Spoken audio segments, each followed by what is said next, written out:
Hello there. Welcome back to the Random Show with your host, AgostinhoZinga. This is Random Show, episode number 155, with your host, AgostinhoZinga, and I hope you're doing well wherever this live stream of the Random Show, episode number 155, may find you. Apologies for the delay. I was meant to come a bit sooner, but I had some time, took some time fucking sorting out what I was sorting out, but we're here now. We're here. Hope you are all well. Those of you who do join me, hope you are all well. Big up those of you that will join later on. I do again apologize because I meant to come earlier, but hey, when I come, I come, and when I come, I come. It is what it is.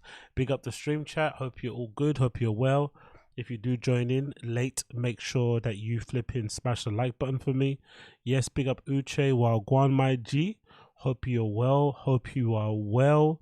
Big up your chest. Big up KYLIE LB coming through. Colin Leach, I see ya. Big up everybody piling on in, the hundreds and thousands and millions of you from around the world. Welcome. Yeah, been a long day for me today. Had a bunch of shit to do. Life update stuff, on the weekend when you're all working, you usually do your life admin shit. Did my gym stuff. Recorded some pods, did some Patreon shit, and then of course jumped to the streaming. I'm here, man, hustling hard. Instead of being outside, head in stuff. I'm indoors, mate. I'm indoors. I'm growing up, bro. I'm maturing. I'm becoming an ADULT. Who would have thought it? An ADULT. Who would have funked it? Who would have thought it? But big up the stream chat. I appreciate all of you. Hope you're doing well. I've got a nice big a dark brew, cold brew espresso with me here, right here. Mixing with a little bit of milky, just to give it a little bit of a roundiness on the edge, and some nice big fat square cubes. Oof, that hit. So I've got that going, and yeah, that's it really. Get hydrated, get tuned in. Let's go. Let's flipping go. What are you saying here in the chat? LB, what's LB saying to me here? Question for ya. Are Brendan, SCHAUB and Bert the same person? Not really. I think Bert's got way more self-awareness than Brendan, so he's definitely a better person than him in that respect. And definitely a better comedian. I think so. 100% more. Yeah, I'm a big fan. Yeah, I'm a big fan of Bert, to be honest. I'm not going to lie. Unironically. As much as he annoys me, I'm also a fan of his. Because I actually used to listen to his pod quite a lot. But after a while, his personality... Like, Bert to me is like what most successful influencers and content creators do on social media. Like, you cannot like them for what they say or do. They know why you don't like them, but they don't change. Right, they're aware of why you don't like them, but they don't change because you don't like them. They just keep doing what they're doing because the majority of their fans like them, and that's what I like. So I think Bert's got the idea of doing that. What you're saying, yes, exactly. Big up Terry T. I did swap the fucking ket for the good drinks again. I swapped one straw for another straw. If you know, you know. What's it cool saying here to me? What's on the agenda? Yes, Logos Cartel. On the agenda today, we're going to cover some of the Israel-Palestine stuff in an interesting way. Don't worry. It's not going to be fucking crazy. We're going to cover some of the Joe Budden v. Drake stuff. We're going to cover the recent episodes of Too Lazy to Try that he put out about Tom Segura, about how he's going crazy on Twitter. There's a couple podcast cringe videos I want to react to. There's a new Chin video from 6 days ago. You guys didn't tell me, man. You guys should have told me. I just checked. There's a new Chin vlog from 6 days ago that we need to watch, that I'm going to react to. And then there's a few Brendan clips in between. So that's the agenda. Bit of Israel-Palestine, bit of Joe Budden, bit of Tom Segura, bit of Brendan. And then we finish off with some Chin reacting. That's what we're going to be doing today. That's on the agenda for Random Show number 155. So, without further ado, let's knock out the intro and let's continue. So as most of you guys know, unfortunately, Israel and Palestine are at it once again. I'm not here to litigate about who's right, who's wrong. whatever it may be. It's a very dicey, tricky, complicated, deep-rooted issue that's going on there.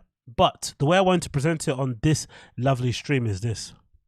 Why is it that people online feel the need to weigh in on topics that are way above their pay grade, as people like to say? An issue like Israel-Palestine is something that, unless you're very educated on the issue, unless it actually affects you personally, unless you know people that are there, it's very difficult to actually have a handle on what's going on. And because so much time has passed, the merits of who's right or wrong are kind of gone away. And it's more of a nuanced type of thing where you really have to be plugged in to know what's happening to form an opinion. Now, you could have a position still. You'd have to have a position. But for the most part, if you want to do all that kind of social media activism shit, you can't really do it with Israel-Palestine. It's a too complicated of an issue. So that's my opinion. If that's the case, why is it influencers and girls who wear clothes online feel the need to post these things? First of all, this is taken from Twitter. Look at this. Sophia fucking Richie decided to post this on her Instagram, and it's got the flag obviously of Israel. And on the caption it says, "Now and always we stand with the people of Israel." She posted out an Instagram story, Sophia Richie Grange. Then to follow it, Kylie Jenner posts the same picture, of course, because it's easier to post a picture and show on your social media and show that you stand with a country and you support the people there. Kylie Jenner posted the same picture on her Instagram, but then soon after she deleted it. I'm asking the question, why do you think Kylie Jenner, of all people, felt the need to post this? Like, why is she getting involved? Why? Why would you do this yourself? It makes absolutely no sense. I don't get it. Exactly, Uche. Take a sabbatical talking. Exactly. Like, politics is the one thing that I think, for the most part, exactly as Uche said in the beginning, at the end there, I want to keep liking people. It's one of the things that can legitimately have you not liking people. Like I've mentioned before a couple of times, I've had in the past, when I used to post really crazy on fucking Facebook, I've had potential hookups send me pages of essays of like basically telling me, hey, you're not getting any coochie ever, right? Because of what you posted. And I was like dumbfounded. I think that's the one time I noticed the power of all that stuff on social media, because I was living a bit of my bubble. I didn't really read what people wrote. I just posted what I posted. I remember I forgot why I posted, what political it was. I forgot what it was. It might have been a Trump thing or something. I was just like fucking around shit posting, and some girl posted this massive fucking biblical verse in my fucking DMs, basically telling me, you're a piece of shit, get fucked, you're not ever touching me, you're not ever coming close to me again. I was like, oh my God, how could I fumble the fucking nyash like that because of some political opinion I don't even hold? I'm just fucking around. You know what I mean? I shit posted myself out of the coochie. Imagine that. What a fucking idiot. But anyway, so aside from that, right? Aside from that, I just think it's incredibly dumb for people in positions that these girls are in, Sophia Richie and Kylie Jenner, to wade in on an issue that is really legitimately way above their intellect level. Like, we know these ladies for what they are good at, which is wearing cool clothes, which is flipping, you know, being attractive online, hair and beauty, style. That's what we know them from. They are literally PhD level at looking good on the internet. What they're not too good at is wading in on political and social issues. It doesn't make any sense. And I feel like social media, this is kind of the negative parts of social media activism. One of the positive parts of it is it allows people all around the world to quickly find out what's going on. Because I'm pretty sure everybody found out about Hamas attack on Israel, the surprise attack, all at the same time. It all flooded our timeline in almost, you know, it was almost in fucking sync, the way it flooded our timeline at the same time. And I think it has to do with a lot of this social media activism, where you could take a caption, you could take a post, share on Instagram, and it kind of makes you feel like you're supporting and you're helping out, because no one likes to see people in pain. So you want to make yourself feel good by putting out this caption that makes you feel like you're a part of the solution and that you're helping. Cool. But then the negative parts of it is that it's just an empty, exactly, there's no nuance. It's just an empty performative caption in a post. It doesn't say anything. It doesn't address the, you know, the peculiarities of the situation. It doesn't actually lend anyone any help. It doesn't help to further things. It doesn't move the needle. It doesn't offer comfort. It does absolutely nothing. It's just empty. You can't get a more empty, sterile looking piece of a graphic than this anyway. This looks like it's been designed on fucking, you know, on some sort of AI tool anyway, or some sort of like, you know, caption generator thing. There's nothing like that has depth in it. There's no depth to it. There's not even a fucking shadow on the fucking flag. It's just whatever. And I just don't understand why people in the position of a Kylie Jenner, of a Kylie Jenner, of a Sophia Richie would want to wade in on such a complex issue. Surely at some point in your life, there has to be the ability to tell yourself, hey, I'm going to sit this one out. Or I don't know. That sounds horrible. And I wish there was something I could do. I feel bad for both sides of people going through what they're going through. And I hope there's a resolution. Why can't that happen? Why can't people just say, hey, this is way outside of my pay grade. I can't comment on it. Why do you have to feel the need to comment on everything? And I feel like it kind of feels, it's the same way like on like some podcast you listen to, right? Actually, think of it. This might be one of the reasons why myself and some of you guys might have fell out of love with comedy podcasts. Do you remember when comedy podcasters would take the piss out of themselves for how dumb, ignorant, and lacking in self-awareness that they were? They would actually take the piss of themselves for being in a bubble, for not being a part of regular society, and the fact that they get to live this kind of Peter Pan lifestyle. Well, that changed. Most podcasters now take themselves very seriously. They'll talk about politics. They'll talk about the election. They'll talk about, you know, homelessness, like complex issues that most of us, you know, if it's obviously affecting your life, you're into it. But for the most part, if you're a rich 1%er person, why would you even wade into it? I really don't, honestly. I saw this post and it legitimately made me confused because I was like, hold on, why is Kylie Jenner doing this of all people? She had a really good rebrand in Europe. She's dating Timothy Chalamet. Oh, that's probably why, isn't it? That Timothy guy, maybe he's Jewish. I never actually thought about that. Maybe she's repping for her man, which again is dumb because you don't have any context of what's going on. You're just putting the thing out there because of your new dude. But that might be the reason why she put up this post. Maybe it's because of her dude that she's dating. She's like, look, babe, she swapped the BLM fist for the Israeli flag. Some people would say, if you ask Kanye, he would tell you BLM and Israel are the same thing. If you ask Kanye, he would definitely tell you that BLM and Israel are the same thing. I'm not going to expand on it. I'm not going to talk about it any further. But if you know, you know.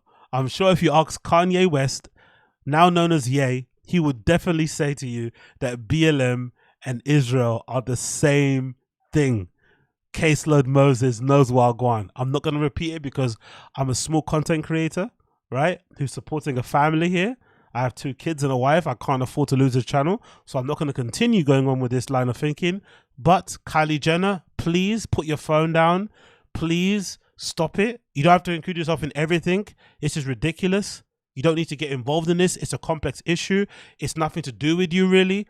And just do what you do that you do great. That's all I want to say with that. Please, for the love of God, focus on what you do and leave the other stuff to the other people.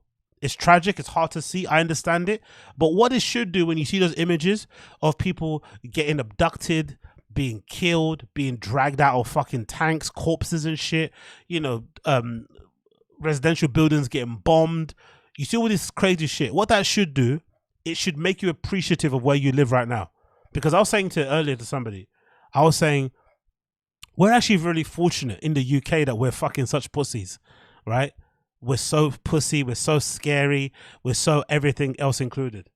Because I'm thinking to myself, if there ever came a time where we got invaded again, where we got, you know, where we were involved in a war again, and they asked us to bear arms, the only people that we can rely on is the army and the special forces. If they ask civilians to bear arms, we are dead. We are dead. We're dying, myself included.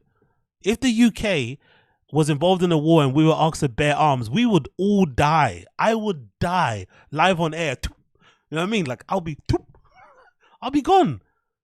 So I'm appreciative of my life because I know I can't do jack shit. These hands are not made for firing guns. These hands are made for DJing. They're made for eating sandwiches. They're made for making cold brews, They're made for using an iPhone. That's what these hands are made for. These hands are not made for guns. I can't do shit. I don't even have to fire a gun. I don't know how to load it. I don't know anything. Do you know what I mean? I don't know anything. I'm fucking useless. I would die in an instant. Like, I couldn't stand up for this country. I would like to, but I couldn't do anything of use. What am I going to do? Am I going to start a stream? I'm going to stream the war and get killed. Hey guys, it's the Random Show episode number 337. I'm in the middle of the... Oh shit, I think that's Shelly. I think that's a firework. Is that a firework? Oh no, it's a bomb. Okay, guys, 1 second, chat, wait 1 second. I think that was a bomb. I've got to find some shelter. Saving Private Zinger. I would die instantly. So I see that war stuff and maybe it's, you know, I'm putting my hand on my chest like Brendan. It's not nice, and I feel really appreciative of where I live. I feel really appreciative. I don't take things for granted. We have our issues, but I'm just thankful I don't live in a place like the Middle East where at a drop of a hat your whole life could change. I don't live in fucking Ukraine or Russia where a drop of a hat your life could change and suddenly you're having to fucking bear arms and you're in some fucking bunker. Like look at my posture. I would die in a second. Look at this posture. Look at me. Look at that. I'm dying. I'm not doing anything. I'll be like, oh, do you guys have Wi-Fi? Can I use your Starlink to stream? Like, I would die so hard, man. Oh, I'm so happy, man. I'm really happy. I'm really happy because I wouldn't want to be there. But anyway, exactly. Man down. Honestly, man. Oh, anyway, move on. Honestly, just imagine where you live now if the government asks you to bear arms. Honestly, think about it. If the government instructed everybody from the ages of 18 to 55 has to bear arms, men or women, it doesn't matter. Whatever you fucking identify as doesn't matter. If you have a heartbeat and all your limbs, you have to bear arms. What chances do you give your country? I give the UK 40% chance. 40. We've got a pretty decent army. Our special forces is quite good for a small island, but I give us a 40% chance of survival. 40%. That's it. The rest, we're going to get smoked. We're going to get smoked, bro. No one here can fight. No one here can shoot guns. Like, nothing. We are fucked, bro. Some people can't even throw balls here. They can't even throw a grenade. People will be trying to launch grenades at the enemy and blown off their own feet. People won't be able to throw fucking grenades. Maybe the best we could do if we went into war and we had to bear arms, maybe we could have a lot of people that would be good drone operators, right? There's a lot of good people that work in, construction and shit. You could probably do good drone operators, forklifts, they have to, a lot of gamers here and shit as well.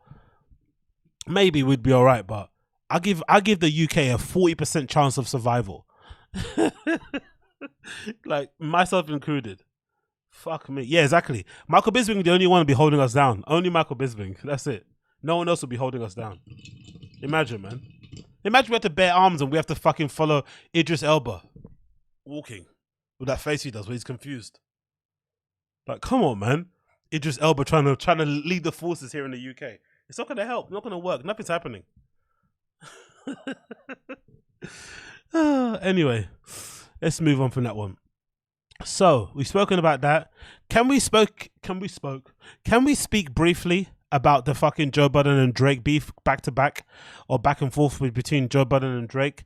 It's been phenomenal to watch. It really has. And it's reminded me of how hard it must be to be Drake, especially at the top level, like top artists. I think I've got sympathy for Drake because I followed The Weeknd's career from the beginning. Like, I was one of the people that went to his first shows when he came to London, and he used to cover his face. Oh no, so he didn't have any lighting on the stage. He'd be like kind of in the shadows and singing, and he'd never really show his face. He was kind of not that he wasn't comfortable with being, in pictures and shit. That was during like the House of Balloons era. But then along the way of his journey, he was keep telling us in interviews that he wanted to be the biggest star ever. And I remember him saying once in an interview, I think it was when he made Kissland, because I think Kissland, the album by The Weeknd, was the first album that he made that was sort of like an attempt at going mainstream, at becoming a pop star. And I remember a lot of Weeknd fans like myself weren't really fans of Kissland. We fucking hated that album. But I remember he said in an interview, the reason why I did Kissland was because I wanted to show the mainstream public that I could make that type of music. Because he was basically saying that how he could make 35 different versions of House of Balloons with his eyes closed, right? His fucking Magnus Opus trilogy of a fucking album series. He could do that with his eyes closed 30 times. But the hard thing to do is to make records that the regular normie person will like. So to be like, you know, basically a pop star, that's actually way harder than being an underground artist, which makes sense, right? It's actually harder to be Taylor Swift than it is to be fucking West Side Gun, for instance, right? Because West Side Gun has a particular niche audience that's always going to love what he does. And Taylor Swift has to appeal to the fucking masses. It's a bigger audience and, you know, they're very fickle and things can go up and down. Cool, whatever. So with Drake, I've always felt like he has a interesting pressure because he came into the game kind of a bit half and half. He came into the game singing, he came into the game rapping, and everybody kind of liked it and didn't like it. He was never really adored or kind of welcomed with open arms in hip hop. I think the only time he really got open with welcome arms in hip hop, I think personally, was when he did the track called Wu-Tang Forever. I personally think that was the first time backpack hip hoppers guys started to feel Drake in his raps. So he was always kind of a bit on the outside. But during that time, he built himself into being one of the biggest artists in the world. And now he's basically, you know, he basically is bigger than hip hop. He's basically his own genre. So with that being said, I understand the pressures that he has because he's having to appeal to loads of different audiences at the same time. He's got an international audience. He's got an audience that likes him for his ability to connect with the kids. He's got the rappity audience. He's got the R&B. He's got the girls that love him. Like there's loads of different people he has to hit every time he drops an album. And because he stays consistent and current, he's also having to drop things every other year. So he kind of has to keep up to date with what the kids are doing in order to drop good albums. But it's a really hard thing to do, even at his stage, even at his level, because people are saying he's fallen off. Some people don't like the new album. Some people think he hasn't put out a classic album. There's also debate around him. So it's not easy to be Drake. So when him and Joe beef happened and started online, I understood why Drake was so annoyed, because Joe should know more than anybody how difficult it is to make it in music because he never made it. He tried to become a successful rapper. It didn't work out for him. And then he segued into podcasting. So he should know more than anybody how difficult it is to actually become a successful rapper. And I think Drake personally probably took it way more personally coming from Joe, sorry, than anybody else, because he's been in the game. And I think that's something that I saw and recognized when I was first kind of covering DJ stuff on my channel. I was like, oh, this is only going to last until I make it. So until I become a successful DJ and I'm touring and doing stuff, I won't be able to talk like that, like I am about this scene, because once I'm in the scene, I then can't be trashing people who are my peers. And also I'll get a different understanding of why people do certain things whilst I'm in the industry, you know, because when you're in it, you get understanding differently about why people do certain things. It makes you a bit more understanding of people's sometimes bad decisions and whatnot. But for some reason, Joe doesn't do that. He just says what he says. He doesn't really put, you know, they've allegedly got a personal relationship also. So I'm sure Drake didn't like it because he probably considered Joe a quote unquote friend, and hearing him trash the album the way that he did kind of took him back. So I'm going to play what Joe said about Drake's album, and then we're going to read Drake's response, because Drake absolutely destroyed Joe. And it was funny to read, but also kind of sad, because it's a reminder that, you know, you may think people don't remember stuff, but they always remember. And sometimes, you know, your relationship with somebody isn't a relationship that they have with you. So let's play the video. This is Joe Budden on his podcast talking about the new Drake album. This is like Yachty rapping. This is like he rapping for the children. And that's my, yo dog, I had to look up how old this was when I finished listening to the album. You are 36. Your birthday is in 20 days. I Googled that too. You will be 37 years old. So I felt definitely Drake would have a problem with that that age shaming that he did to Drake was weird because Joe essentially ran out of hip hop partly due to his age. His inability to click with a newer audience, his inability to want to do that in the first place kind of made him age out of hip hop very quickly. He didn't like it. There's that famous story of Joe Budden bumping into Tyler the Creator in an L Sweatshirt when they are in Odd Future. And that's the main reason why he doesn't like Tyler. I think Tyler was, acting like Tyler was when he was 18 or 17 and just being a fucking, a wild guy. And Joe didn't like how he was acting behind, I think it was in the green room or somewhere behind the scenes of a festival. And I'm sure those kind of, interactions for Joe back then were a reminder of just how washed he is, right? Because this is the new generation and I have nothing in common with them. Then obviously there's that famous clip of Joe ranting and raving at Lil Yachty when he came on fucking Everyday Struggle. And that was definitely another example of Joe's disconnect with hip hop, Joe's disconnect with music, Joe's disconnect with, people trying to become, musical stars nowadays, just a whole different game. So I think if you're Drake and you hear this, you're definitely going to take offense to it because this guy should know better. Like, and also age shaming you is it's a bit weak. Do you know what I mean? So I definitely think Drake could have an issue with him trying to age shame him. Get the away from some of these younger niggas and stop these 25-year-olds. The get away from the younger niggas is really bad comment to make because I've said before that unfortunately hip hop is a bit of a young man's game, not because of the artist. I think more so because of the listener base. I think a particular brand of hip hop, that the one that does well on the charts, a lot of kids have to like it. In order to appeal to the kids, you kind of have to do the sadistic version, like the non-Crystal way. You have to basically try and get kids and mentor them or work with them, give them records, jump on their tunes, encourage them, just be around them so you can be inspired and keep on it. Because Drake, unlike J. Cole and Kendrick, he's quite active, right? He's involved. He doesn't take big, long breaks. I think the longest break he took might be 2 years, maybe less than that. So he's always dropping an album every other year. He's always involved. He's always here. So to do that and be at the top, it's kind of a bit of a give and take. You have to be with the kids. You have to kind of sound like them.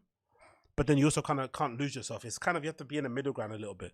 But I think you definitely take offense to that. Then the other thing about fucking 25-year-olds, Drake is not going to have that.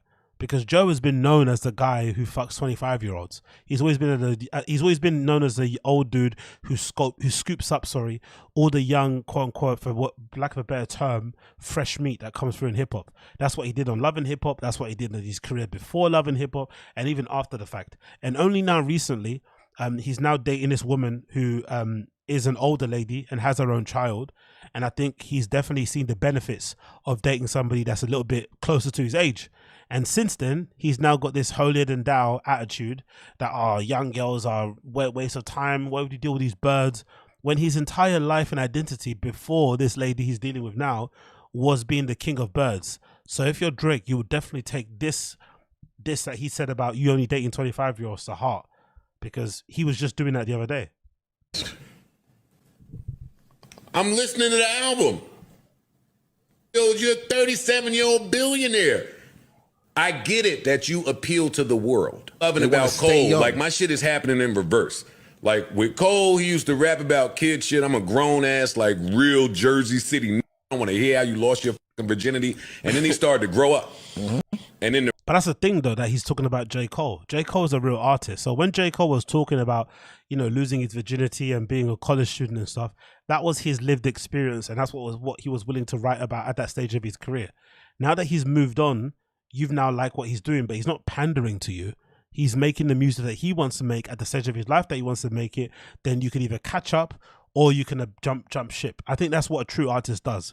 You don't just pander to your audience. So I think Joe's interpretation of this is odd, because he's making it seem as if like J. Cole finally realized Joe wasn't listening to him and then started making raps that he likes. It's like, no, he just wanted to make that type of music now. Maybe Drake will make the music that Joe wants later on down the line, but you can't tell people what to make to suit your ears. You can just judge it for what it is, but you can't tell them to make so specifically for you and then say it in the tone of like, oh, this is how you be successful, when you haven't been successful yourself. It just doesn't make any sense.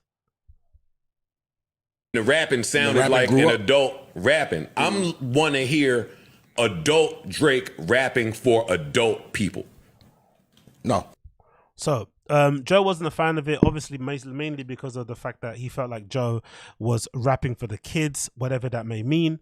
Personally, like I said, I haven't really been a big fan of Drake's recent albums, and I thought All the Dogs was definitely one of my favorites in recent years.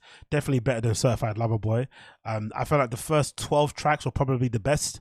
I could probably argue, or I could probably reconstruct the album to make it 14 tracks long and make it a bit more concise, and it will probably hit hard, to be fair. I thought the other tracks towards the second half of the album were not really to my taste, but I think overall, again, for the level of artist that he is, sometimes 20 records for the world is just what you kind of have to do. You have to kind of turn to the type of records, and especially doing that kind of thing on tour, I felt like it was a really good effort, to be honest. But I understand people that don't like it, but I think judging it based on the parameters that Joe was judging on was a bit unfair. Anyway, Joe said that, and then Drake came back with the ether of all ethers. Drake came back with the ether of all ethers. Look at Drake's response. So it was a clip taken from DJ Academics' page where Joe said the same thing. And in the replies, Joe on Instagram wrote this. Sorry, Drake on Instagram wrote this. At Joe Budden, you have failed at music. You left it behind to do what you're doing in this clip because this is what actually pays your bills. For any artist watching this, just remember, you are watching a failure give their opinion on his idea of a recipe for success. A quitter give their opinion on how to achieve longevity. You switch careers because the things that pop into your brain had you broke, living check to check, and the raps you write had 450 men showing up in their E-Nash jeans to screw up their face to Mu Music 29 and pretend you're the GOAT. Please, to any artist that's doing what they feel like is right, don't let these opinions affect your mindset after the fact. This guy is the poster child of frustration and surrendering. You retired and we never hung up your jersey. We don't even remember your number. We know you for doing this, ... You withdrew from rap, not because you accomplished all you need to, it's because it wasn't looking for you. I never want anybody in this generation to think that the whole quote unquote everybody's entitled to their opinion thing is real ... This is a man projecting his own self-hate and the fact that I did and continue to do everything he wanted to do for himself. If you need to put it in simpler terms, I own a 767. He owns a modest house in the 973. And flies first class on special occasions. Punto. Absolutely ethered him. Absolutely ethered him. And to be honest, in this situation, I think both people are right. Joe has a point. Drake maybe doesn't need to take a break away from music to get recharged, to come back fresher and with different sounds and maybe new topics, right? Maybe if you're not a fan of Drake, hearing him talk about his woes with the ladies and how much money he has and his legacy and how hot he is and whatever it may be, that probably is too much, right? I get it. So maybe Drake doesn't need to have some time away from music to do what he needs to do. Cool. I also get Drake's point of view in that he's one of the biggest artists in the world, if not the biggest, and he's getting career advice from Joe Budden. That is insulting, right? He's probably more annoyed that Drake feels that he can comment on his career more than anything, let alone the quality of the music. So I get where it's coming from, because in Drake's eyes, it's probably right message, wrong messenger, because Joe never approached or achieved anything close to what Drake has. But I also think there's this aspect onto it. I think in general, again, this is tied back to the podcasting thing, comedy stuff. There is definitely something with podcasters and people that talk like this. I don't know what happens. Again, I hope this doesn't happen to me. But there's definitely something that happens when you do this type of thing where you're talking about stuff, talking about cultural events, talking about whatever. Sometimes there are people who start to feel like just by talking about things, you're an authority. Just by talking about things, you're just as good or on the same level as the people that have the quote unquote talent are. It's not the same. You're always going to be a commentator. Like at my point, if I'm just talking about this stuff I'm talking about now and I don't actively try to take part, I'm always going to be a commentator. You're never going to be anything but a commentator. But some people, they view the fact that they talk for a living as them being experts on the thing that they're talking about because they talk. I've never understood that really. It's a strange thing, but it happens even in podcasts, especially in comedy ones, where they speak about things and they're like, oh yeah, now I can lend my opinion on societal issues, political issues, finance, personal finance, family life, marriage, sex. It's like, bro, just because you talk for a living doesn't make you an expert. So I think that's the strange thing that I'm seeing here. Like, Joe's talking from a point of certainty of what Drake needs to do, and Drake is like in the game, you know, putting up numbers all the time, having to compete with all these new fuckers everywhere. Like, Yeet wasn't even around a couple albums ago, right? Yeet wasn't a rapper that existed. Neither was Kane Carson or all these type of dudes, and they're all popping up now. They're all taking a chunk out of his fucking fan base. He's being kept on his toes consistently. So, you know, you kind of have to keep, you know, you have to keep yourself in the gym, keep yourself in shape, and the only way to do it is by plugging in with the youth. So Joe's, you know, critique of him is a little bit weird considering the levels that he's kind of playing at, especially in real time. But again, I think both people are right. Both people have very, very good points, and I did like the back and forth that went on with both of them. And then of course Drake did what Drake does and continued with the bars, and then posted up this thing on his Instagram stories. You thought you was Kobe, which I think comes from that clip that he posted on his Instagram as well. I forgot the guy, the basketballer. He's screaming at this other guy on the bench saying, "We don't remember you. You're nobody. You thought you was Kobe. They don't love you like that." And he posted the quote to kind of spin on that. Do you think it was Kobe? And then he also, which I loved, posted the picture of Parks, the producer of the Joe Budden podcast, who is a fucking Joe Budden simp. Like, he fucking sucks Joe Budden off so much. And one of the people that I disliked the most when the podcast kind of broke up, because he was really going super hard, kind of capping for Budden, because obviously he pays his bills. And Drake wrote this. Look at Drake's caption on Parks. "Sorry, one more thing. Imagine listening to Mark Zuckerberg tell the next generation about good verses and turnt beats. He called Parks Mark Zuckerberg." I fucking love it. Big up Drake, man. Again, some people could see it as him being sensitive because his album isn't, you know, people haven't received it well. I just think it's the theme of the album, isn't it? He said it's for all the dogs. It was going to be super toxic. He was going to say what he meant. He was going to speak from the heart, and he said it. He did it, and it's kind of is what it is. So what can you do? What can you do? And then to finally end it, Birdman has jumped into the beef now. Birdman jumped into the beef. Birdman writ this, courtesy of the Academics page on his Instagram stories. He put a picture of Charlemagne the God. He says, "I think you mean good. I respect you even though we had our difference. But I respect you, Charlemagne the God. But respect Drake at Cash Money Official." Next page. He then puts Joe Budden on there. He says, "At Joe Budden, calm down, brother." I love how he had different energy for, look, Charlemagne the God was a kind of respectful post, but for Joe, it sounded very spicy. Birdman says, "At Joe Budden, calm down, brother. You not built for this real gangster shit. At Drake, at Cash Money. Calm down, Joe, brother. You not built for this real gangster shit." The fact that there's a guy like Birdman in his age, how old is Birdman? Probably 50 or 60, and he writes "for this," number 4, and then this is a bit sad, man. You know what I mean? That guy is like old enough to have a pension, and he's writing his words like that. It's like, ugh. But anyway, Joe's getting everybody out there against him. But if you know anything about Joe Budden, you know that he has no capacity to feel shame or embarrassment. So he's definitely going to enjoy all of this. He's going to use it as content for the next 10 years. All the people out there that said, "Oh, Drake doesn't know you, he doesn't care about you," he's going to shit on them and say, "See, he does know who I am."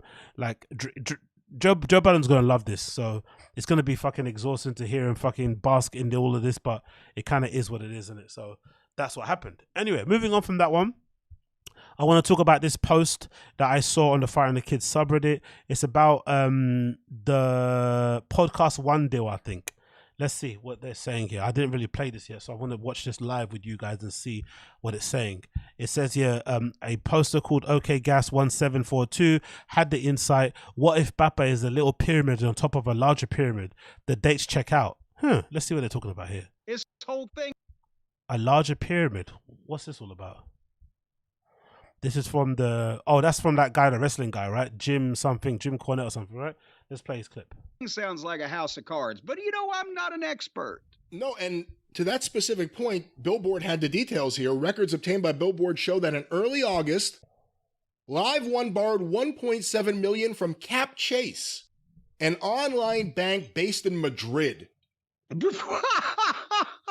That money, Billboard confirmed, was borrowed to pay UFC fighter turned podcaster Brendan Schaub what he was owed by KAST Media, the Los Angeles-based podcast company launched in 2016 by founder and CEO Colin Thompson. Our unit economics changed drastically. Our revenue per download, which is an important metric for analyzing sales performance, you know, free from...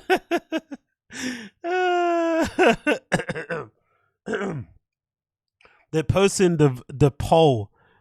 Brendan did a fucking Twitter poll about which car he should get. A TRX or a Raptor. Around the same time, he probably got this money settlement from fucking Podcast One. Jesus Christ, Brendan, man.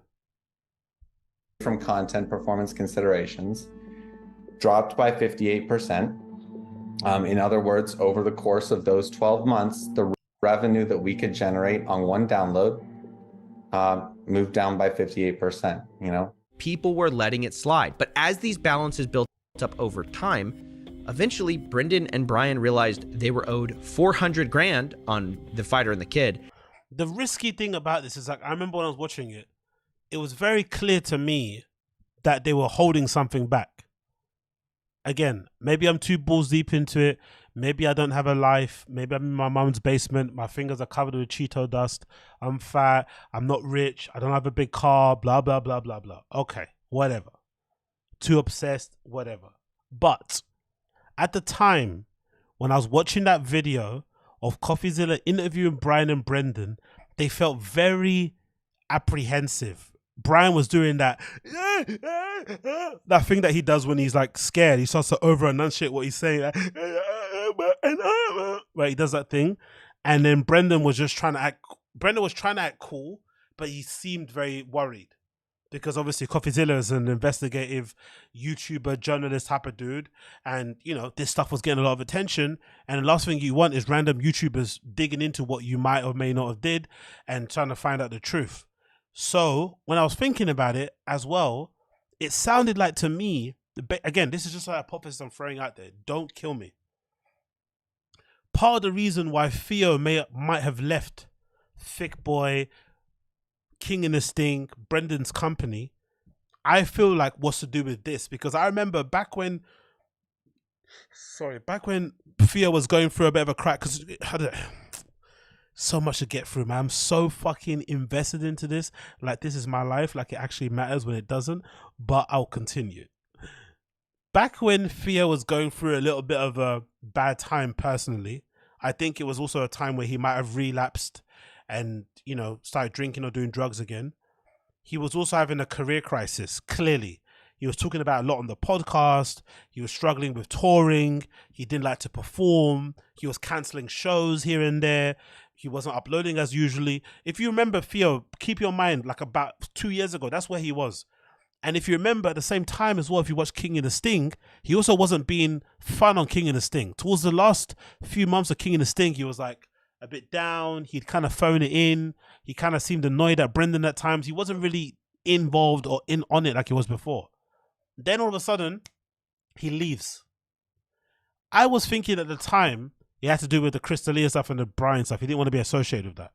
But then the more that I think of it, and the more that I try and put together how much Theo's career has gone like this, sky high, since he's left Brendan, I don't think there's anything I don't think there's such a thing as coincidence in Hollywood. I think everything that happens in the entertainment industry in Hollywood is all calculated. So I feel like somebody in Theo's team told him, this Brendan guy is bad for business. Look at what's going on in your business behind the scenes. He's the one that introduced you to CAST. They owe you loads of money. Look at the stress it's giving you. If you get away from this guy, we're going to change your life.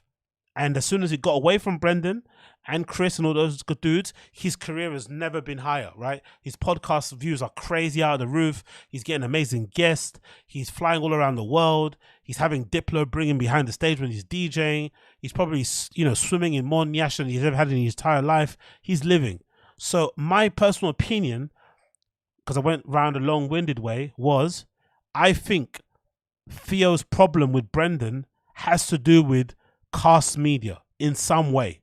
I feel like something to do with CAST media. And I feel like Brendan was the one that introduced Theo to CAST media, because Brendan said they got introduced by somebody else. So I think it's, you know, like a good Ponzi scheme. They got good rates, and then maybe they got a referral link or referral deal or whatever it may be, you know, allegedly. Let me put that out there before I get fucking sued.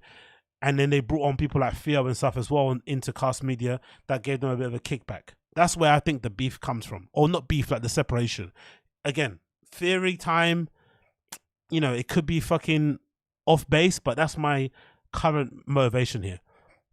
What's Uche saying? I've also have a theory that word had gotten around about the Chris documentary that was about to drop because Theo was left right before that. Okay, yeah, exactly.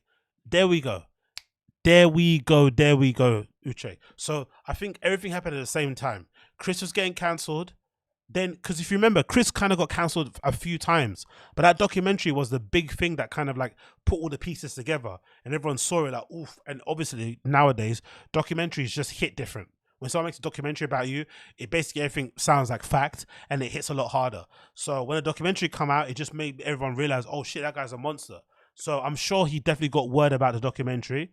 And the money thing happening with CAST media owing him loads of money, and the fact that Brendan was the one that introduced him to CAST, it probably left a bad taste in his mouth, and then his own personal issues he was going through, and then he just, you know, he left. So I think the CAST media deal played the role in it, personally. Anyway, go back to the video.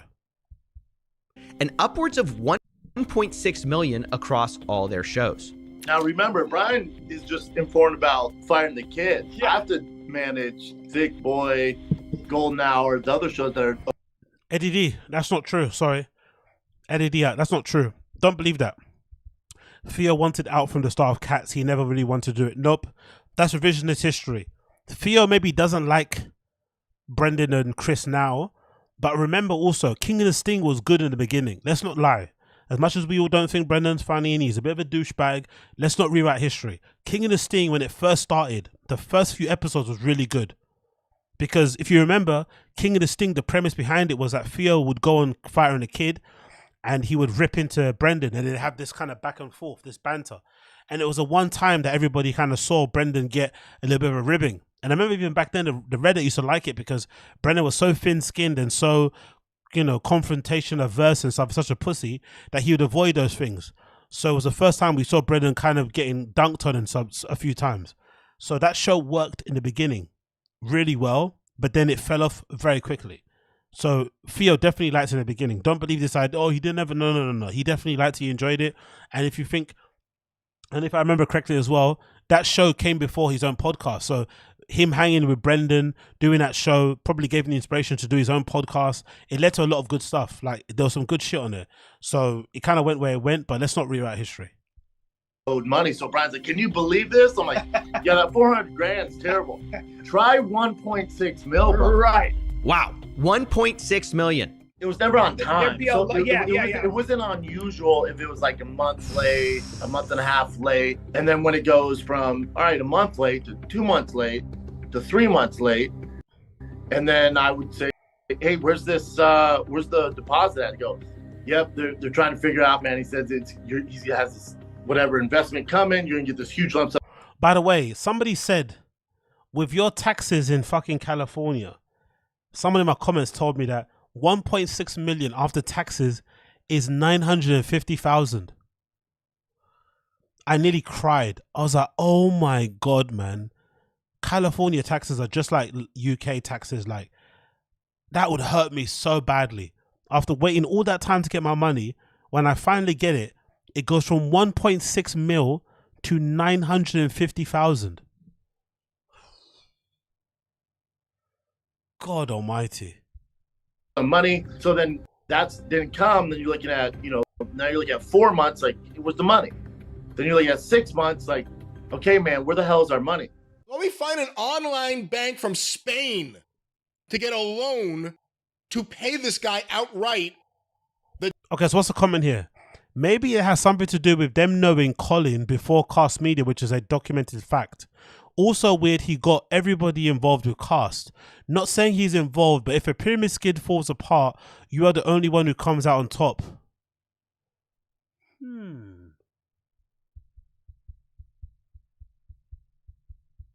Because somebody did say on the Fighting the Kid subreddit that they found evidence of Brian knowing Colin from KAST Media before.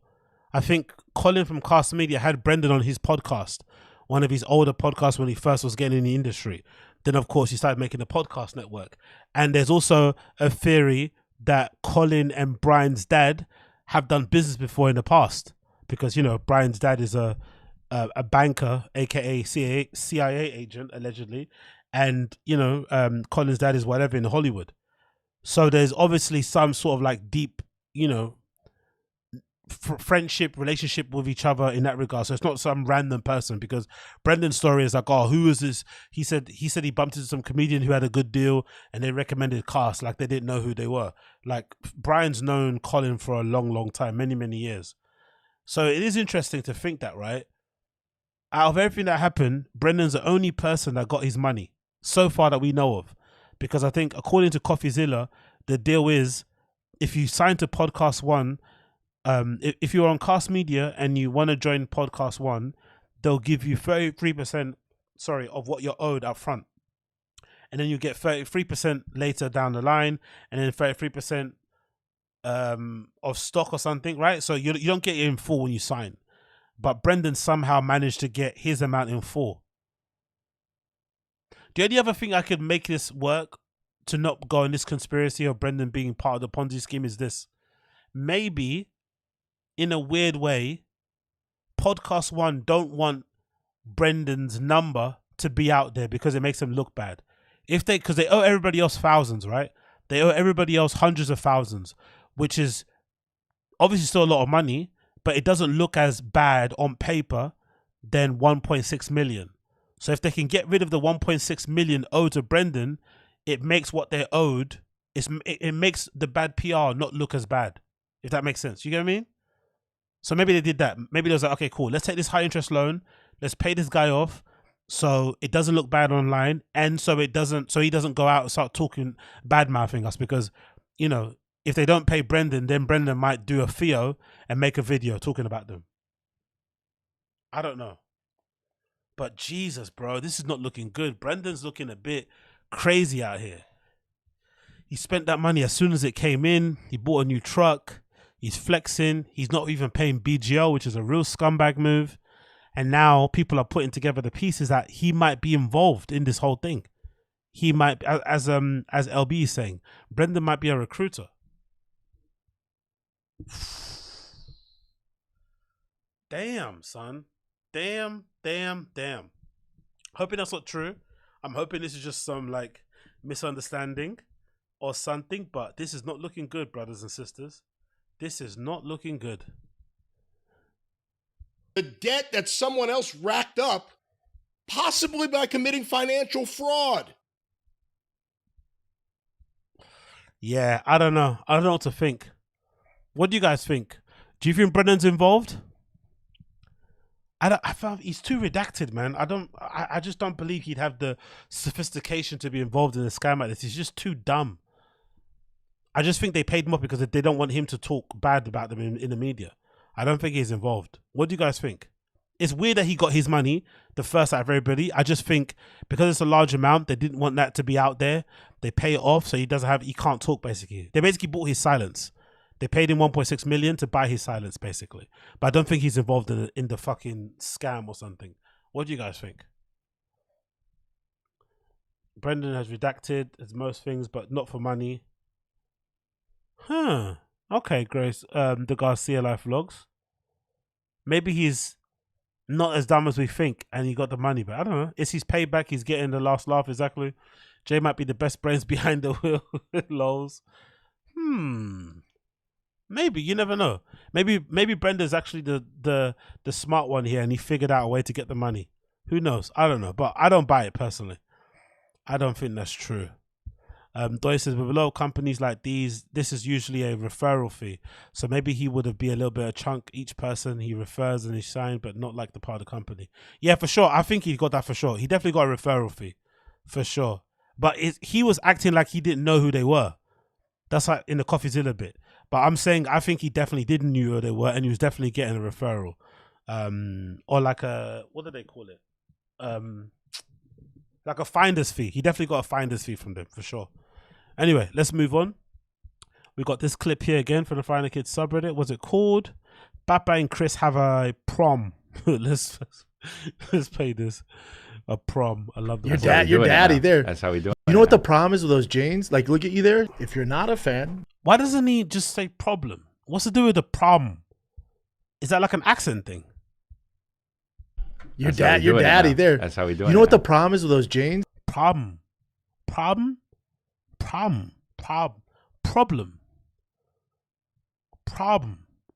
did you just say? What's the prob with those jeans? Why say problem? Like you just leave out the L and the E. Like problem. Like, look at you there. If you're not a fan, maybe there's people that don't know who you are. And they do that. Nobody know who you are. You're walking down the street. They're going, that's just a fat dad. They do think that, right? That's the problem. That's the problem with big jeans. But joke's on them. I don't know, dude. Yeah, that's a fat dad. Interesting critique. Anyway, that's what happens, isn't it? People get on Ozempic, they lose a bunch of weight, and suddenly they're fucking health experts. Hilarious. Do you know what your I just go. Okay. I don't know all the testing. I just go. Okay, well. I know. Anyway. What's your resting heart rate? Guy's like, and he worked with Lance Armstrong. He's like, you're tied for Lance Armstrong for the best resting heart rate.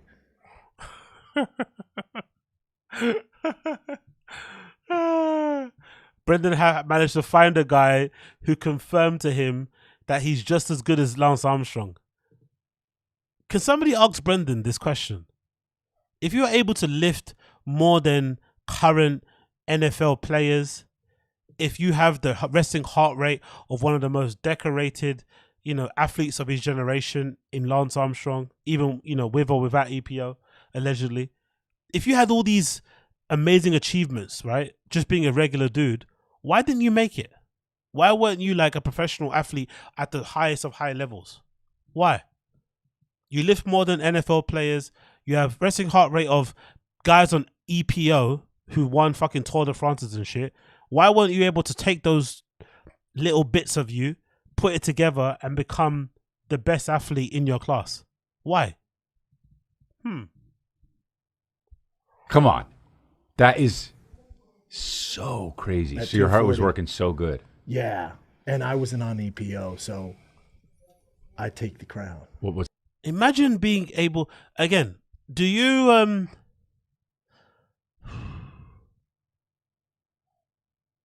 the only thing I can think of, when I used to run a lot, right? Even that I don't think. When I used to run a lot and you speak to other runners, I would always be trying to find out information. Like, hey, what app do you use? Do you like to have gels when you're running? Do you use compression socks? What type of insoles do you use? Like, I'd be finding out stuff that they do themselves, or whatever. What's a good race to run? But I wouldn't use the opportunity to talk about running so I could talk about how fast my fucking 5K time was. But Brendan seems like that type of guy. He brings up topics knowing full well he's going to flex. That's always made me feel uncomfortable. But he's the opposite. He brings up a topic and he knows, okay, cool, I've got a story that's going to make me look amazing. That's not always my go-to, but he always seems to have that. So he brings up the resting heart rate thing because he knows he's got a story about his heart rate, resting heart rate being the same as fucking Lance Armstrong. Whereas a regular person would be like, just have a conversation about resting heart rates. How good is yours? How good is mine? And it's just like a bit of a banter thing. But his is always like, no, I'm the best. I'm fucking amazing. It's so weird, man. It's so fucking childish, isn't it? What's that? EPO? Oh, you weren't on it? No, I wish. Because the way you talk, I didn't know what the fuck you said. Dude, All right, so good for you, we're man. getting in shape, dude. Yeah, what are you doing? I'm down 8 pounds. Are you? Yeah. You look good though, bro. You look good.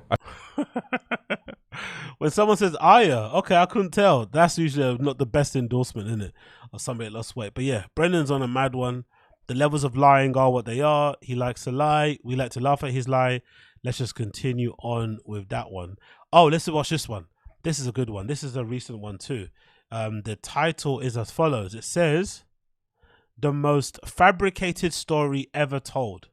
Let's watch this. This should be a good one. I think this follows. This features Greg Glassman, right?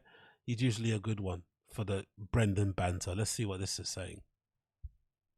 I grew up huge into comics. I collected it. I used to sell them as a kid. It never happened. Who'd you? Straight out the gate, I used to sell comics as a kid. I was into comics, bro. Name, I don't know. Name 10 superheroes outside of the ones that you've seen in movies. I dare you. In DC or Marvel. Someone should ask him that. Just name the villains. Name all the villains, the main ones, please. I used to sell comic books. My fucking ass, man. You sell to people or online? Just people online. You know, I'm 37, so Right. the online wasn't a thing. So I opened up a little comic shop in my mom's closet. Yeah, the comic book shop in his mum's closet. Oh, he watches too many movies, man. That's like something that you would hear, like you'd see in a movie, like, you know, like some kid who was always that bound to make it, selling fucking lemonade outside of their home, or going door to door and selling fucking cookies and shit, selling fucking little leaves and flowers they found in the fucking park to old ladies. Like, get out of here, bro. That's some fanciful, I was always born to be a businessman, entrepreneur fucking lie story people tell. And here he is telling it as well. It's totally made up. Had all my comics there. You had friends come over? Random people would walk in our house, and my mom made me shut it down. Pure fiction. how is the closet, or is it, or anything? And he's only saying this because this gives him the necessary story and lore of that's why I've always been a good businessman, because I started business and being an entrepreneur when I was young, selling comic books out. It's like, bro, you don't need, it's like the thing that people used to do all the time on like American Idol and shit, right? Like they'll be crying like, when I was growing up, my mum and dad would always be playing jazz in the house. My mum was in the choir. My dad loved Phil Collins. It's like, bro, you're just allowed to just tell the real story. You realize one day you could sing and you started singing. That's it. What's this fanciful story about your mum being into Jennifer Lopez and your dad being a big Ricky Martin fan? Like, come on, bro. Like, relax. Display, or do you have them organized? Oh, no, everything was on display and organized. Wrong. On Shurex? Well, I had it like in those vanilla, you know, those things they look like. Yes. I had them all in Accordion there. envelopes. Yeah, I had all the accordion. Those vanilla things. You know, those folders. You had these things for your business allegedly when you were young, but you don't remember the name of them. Cool. Envelopes, the vanilla folders, and I had all the characters lined up, and I had posters on the wall. It's a total fabrication. How big is this closet? I mean, I was young, man, you know, 8 or 9, so I thought it was huge, but enough for like grown men and kids to come in. It never. So he grew up in the hood, right? Allegedly. He grew up poor, but he lived in a home with a cupboard that was big enough to make an entire comic book shop in. Where adults, so he's trying to tell you like grown men were coming to his bedroom and buying comic books. And his parents just like were okay with that. Never happened. My mom's like, we can't have fucking strangers in the house. Not a chance. How did people know that this was happening? Because I stood outside and had signs. It's an urban legend. So he stood outside with signs for people to come to his comic book shop. They'd come in, he'd leave the sign on the floor, sell them a comic book, and then go back outside, hold the sign, and just keep doing that back and forth, right? Cool. That never happened. Selling comic books in my mom's closet? Yep. We got you. And how did you sell any? Oh yeah, man. It never happened. Really? Oh yeah. It's such a, you know what it is? I'm just thinking about it now. Actually, let's think back. Let's be sensible. Look at that face. He does not believe him either. Here's what I think. Maybe Brendan does this thing that a lot of pathological liars do. They try to connect with you by lying about something you're into. So maybe because he knows Greg Glassman's like a bit of a geek, a bit of a nerd, he'd assume he'd be into comics. And he'd be like, hey, I'm just like you. Even though I look like a jock, I'm also a nerd deep down because I used to sell comics. I used to play video games, right? So he does that kind of lying. Like, that's the worst type of liar. Brendan's like a pathological chameleon liar. He lies depending on his environment. So if he's with some like bike riders, he's like, yeah, the Hell's Angels wanted me to join one of their chapters, but I couldn't because I got my kids. Right? If he bumps into some, I don't know, some footballers, he's like, yeah, man, I play for Colorado. I got mad crazy numbers. When he's around comedians, yeah, I do fucking theaters. I sell out everything. So he's like, based on who he's around, that's how he lies. Chameleon, pathological liar. Wrong. Were there older men that came over? Yep. Not this time. It never happened. They bought him. They bought but you could tell they were just there, probably to fondle me. But Not a chance. What? Do you really believe that? oh yeah, because they didn't know much about the comics. They would take like the cheapest one for like 25 cents. Did you think something was weird at the time? And So Brendan was a child who was selling comics from inside his mum's wardrobe in her room, cupboard, whatever you want to call it, walk-in closet, in a hood that he used to grow up in. And he also had the wherewithal to notice and recognize that these men buying comics could also be potential pedophiles. And then later on, you were called. Yes, but I also like my spidey senses went off. So you did even that. Stranger danger. It never happened. Did you make money? Oh yeah. Not a chance. So you're a little entrepreneur now, and now instead of comics, you're selling CBD. Sure. Is it possible this story is true? Honestly, man, I don't get it. I don't get it. I really don't. And maybe because I've never lied to that extent. Like, again, like, we all lie, but I don't think I've ever bothered to lie to try to impress somebody. It doesn't matter. It doesn't really matter that much. Like, I feel like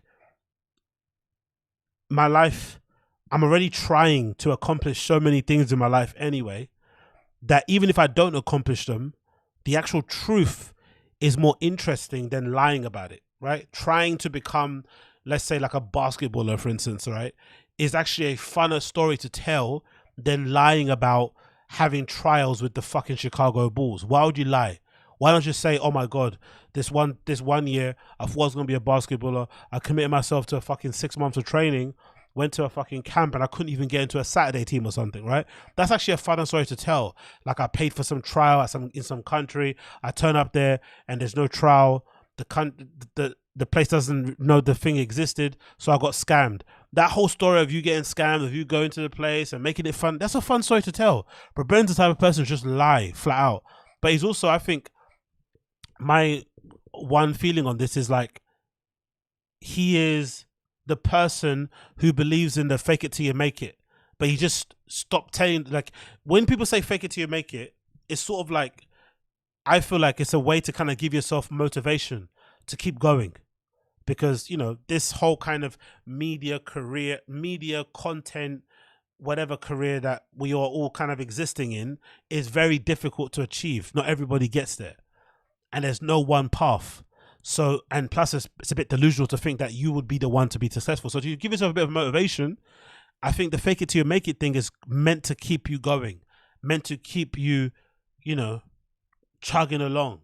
But when you make it, you're meant to stop faking it because you made it now. But I think Brendan never stopped faking it. He's still in that mindset of like, I have to pretend to be somebody, which is why his Instagram, which is something I've always been, I don't really get anymore. His Instagram has always been the one that fucking really worried me. This guy has an Instagram with 1 million followers. Why? Clearly, when he started doing social media, he thought more followers means you're more famous, means you might get more opportunity. So he bought a bunch of followers to make him look like he's got 1 million followers. But if you check his post, it's pretty clear from his engagement that he's bought followers. Anybody that's no social media will know. So it's like, why would you want to present yourself as a level of a celebrity that you're not? It doesn't make any sense. You know, it makes you look weird. But then it extends to everything he does, right? He has a lifestyle, like, you know, with the Ferraris and the Lambos, all this stuff, and the Porsches. He has a lifestyle of a person who is like a retired baseball player, but he's just like a mediocre podcaster and an average comedian. So I don't know. Maybe it's me, and I've always been somebody that, I don't know what the term is, but I'm not really material possessed. Even though I'm black, you'd think I'd fucking be into all my crazy materialistic things. But outside of the fashion that I like, I'm mostly like a lifestyle guy. Like, I'm the type of person that, you know, I value being able to, like, you know, treat my friends to a meal without looking at the bill, as opposed to driving around in a fucking purple Porsche. I don't really care for that sort of shit. But I'm also somebody that lives according to my means. Do you know what I mean? Like, I don't understand, because I think even Joe said it. Maybe that's why Brendan gets it. Joe said he's got this thing about where, I don't know if you guys are the same. Joe says that when he was making money, when he first started, he would always buy things a little bit outside of his budget, so it would keep him motivated to keep working. But I'm not trying to buy things so I can keep myself on a hamster wheel. I'm trying to buy things to make my life somewhat easier, to take the kind of pressure off me a little bit. Do you know what I mean? So I would never go out and, like, you know, buy something that I couldn't afford just to make me keep working. I would buy what I can and then keep building and then keep moving up the scale that way. But everyone's different, I guess, isn't it? So you can't really criticize that too much. I guess everyone's different. What are you guys saying in the chat? Sponsored by Cast Media and go. He's definitely compensating and sees Rogan as his benchmark. Yeah, for sure. Average comedian, you must think quite highly of BAPA. Lols. Now that I think about it, his sneakers might be fake as well. Yeah, no, the sneakers are Garcia Life. The sneakers 100% fake. I've been a sneakerhead most of my life. I also know about the replica scene very well because I bought some in the past myself. And basically, all shoes that Brendan has, especially the really rare ones from before, they're all fake, because most of them, like even the ones that he's got the fucking he's got the Freddy Krueger ones at the moment now that he's been showing off. I think, if I'm not mistaken, less than 100 of those were made or something. They're very, very rare. And they're not many who are made on his size, which is like US 12 or 13 and shit. It's very hard to get those type of pairs. So to have a brand new pair and to, you know, for someone like him to have them, it just doesn't make any sense. There's not many around in the world. There's probably only 5 left that are probably still in brand new conditions, and they're probably going for 20 grand. I don't think he's paying 20 grand for shoes. He might pay 20 grand for fake ones, but they're definitely not real. Personally, I don't think that's true. And, you know, it is what it is, really. I'm not really going to take the piss out of him buying fake shoes. I just think, for me personally, I wouldn't want to be seen as something that I'm not, you know? Like, I don't know, it's just too much. It's just unnecessary, really. Like, you've got specials like Gringo Pappy and You'd Be Surprised out there, but yet you're turning up to the Comedy Store in the Lambo and the Porsche. It's like, it just doesn't match up. Do you know what I mean? It's not congruent. I'd want my work to match my kind of, the way I'm presenting myself. It feels a bit weird. It feels a bit odd, but hey, everyone's got their thing in it. Everyone has their thing. I'm not going to criticize too much about that because I don't want to be a hater. So let's leave it there. What's I wanted to talk about here? I shall see this. No, we saw that already. Okay, cool. Yeah, what are we doing here? Let's do this one. What's the one called? It's called What Are We Doing? Okay, let's take this post. What's it saying? What are we doing? Boom, boom, boom. People ask me, do you shave your arms? And I get it now. Do you see that pic? Well, it went away. But I don't shave my arms. But I do look like it. They look shaved, don't they? Oh, they do look shaved. I remember that shirt. Wait, this is... Jesus Christ, bro. Again, I'm not saying I have crazy good content, but this is wild. This is what Golden Hour's been reduced to. Jesus Christ. God bless the fans out there, or God bless anybody that clips these videos. I can't do it, man. I tried. I can't. I might have to do it continuing on because the Brendan stuff's getting a bit boring. But God bless the people that are clipping this stuff because this is horrendous.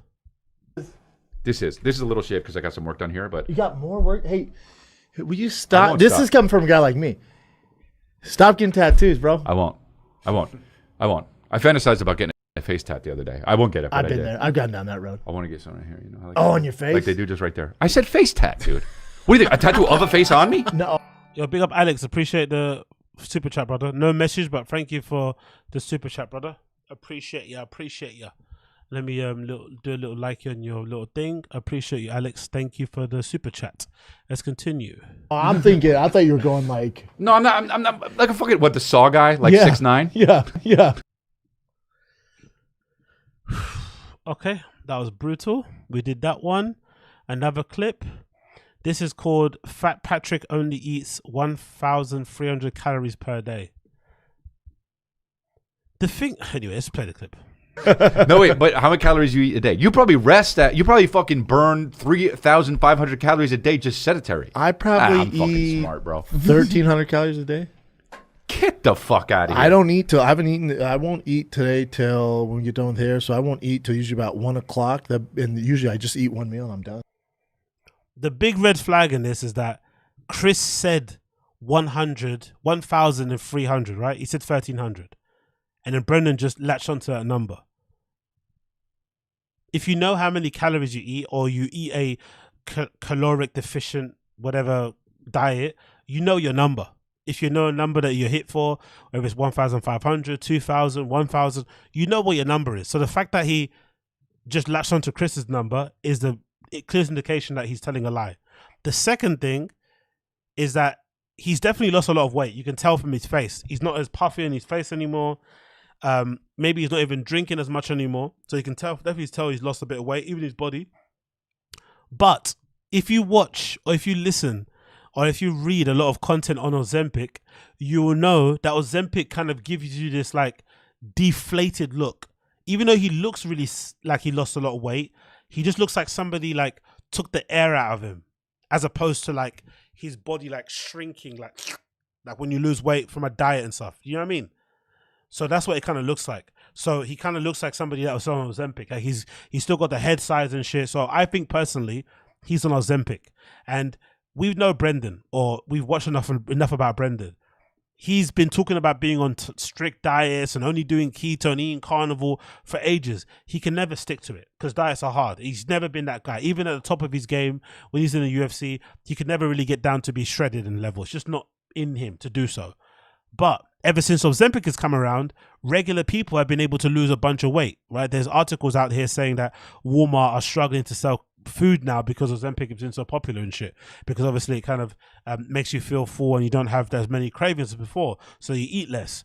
So I'm really surprised, considering the amount of stuff that Brendan takes, from kratom to the nicotine patches, nicotine pouches, to the fucking, from the CBD thing, Happy Hippo, all the stuff that he does. I'm surprised. Why is Brendan not willing to say that he's on Ozempic? Because I think 100% he's on Ozempic, 100%. I don't think he did this with losing weight, with like working out or dieting. I don't think so. I personally think he's on Ozempic. Why do you think he's shy and resistant and, doesn't want to own up to being on that? Because he clearly is. I did it for 3 days. 1,000 is easy on bodybuilding news. 1,300 is easy. Oh, true. So he could be on Adderall too. But then I don't think so, because he was on Adderall before, and we saw how much he ballooned. So maybe Adderall has a adverse reaction to him. Grace Garcia Life Vlogs. You're probably right, because it's an easy way out. He doesn't want to. Obviously, he knows people are going to roast him for it. But I don't know. I think everybody's been quite upfront about using Ozempic, especially in Hollywood. You hear a lot of guys on podcasts and shit talking about Ozempic and using it. It's surprising that he's just decided, no, I'm not going to say nothing. Like, bro, we can tell you're on Ozempic. You've been on diets a million times before. we see that they never work because you can never stick to them, and now suddenly out of the blue you've now stuck to a diet. Come on, and in such a short space of time, I don't believe it. He's definitely been on Ozempic, and already, you know, and you don't really see him snacking as much. He's not recording as many food truck diaries. He's not drinking.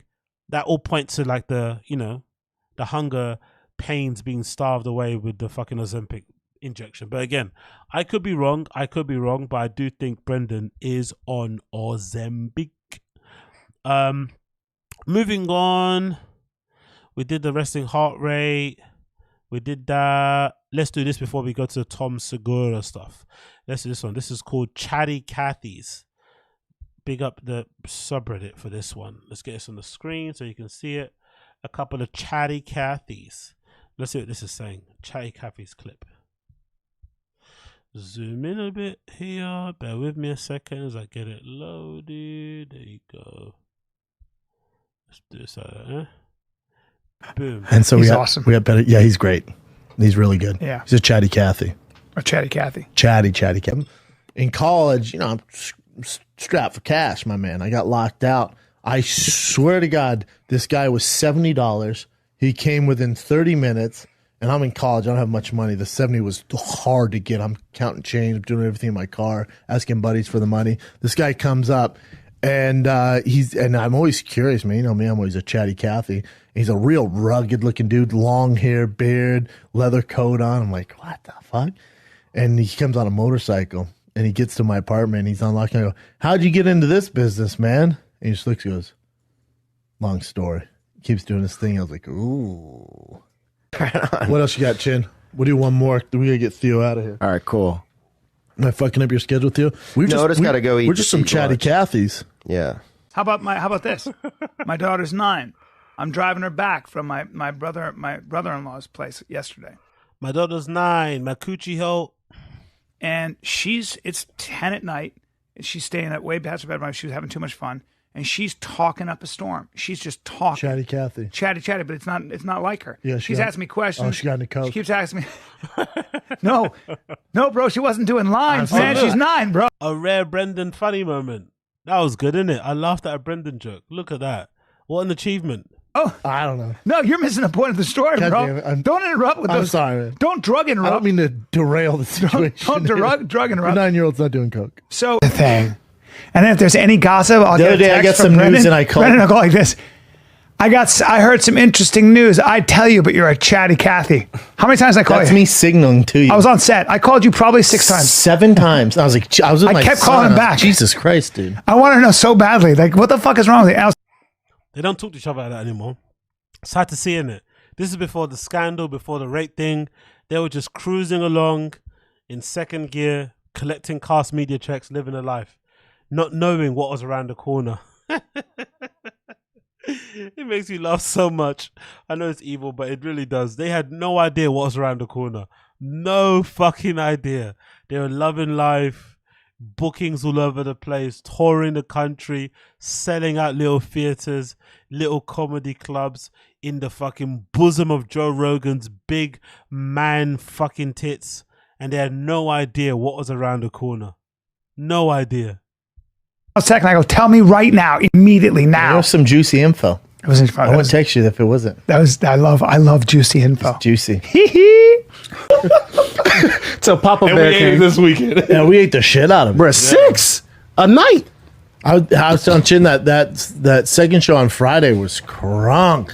Loud. Was it the second That was show? When Brendan gets around urbans and blacks, look at his changing up his lingo. That was crunk. Come on, man. Come on, man. You get around the niggas and it's like, yeah, y'all, we down. What's good, brothers? You know what I mean? You feel me? Chatty Cathy. Oh yeah, that was chatty. I do that too. I fall asleep all the time. I had a good time though. Brendan and I get together. You know what we do? Jesus Christ, bro. Again, for my drinkers out there, for my drinkers, please. For my drinkers.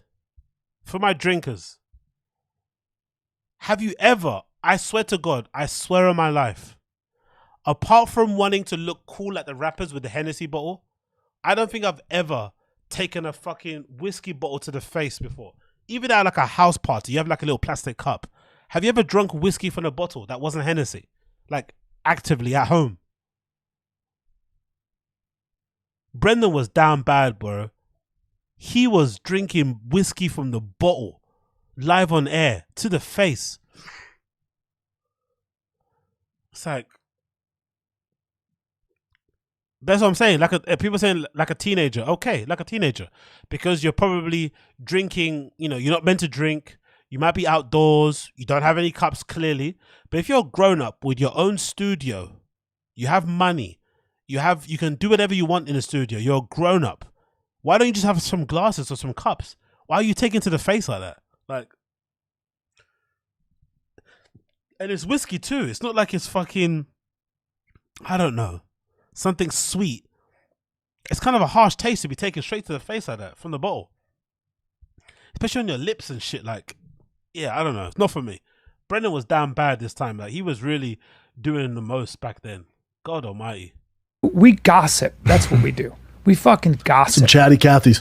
Brian brought over some cheese. Jesus Christ. Now, I want to take a fat hand to your face because you brought over like a warm. He's just burping and belching into the microphone.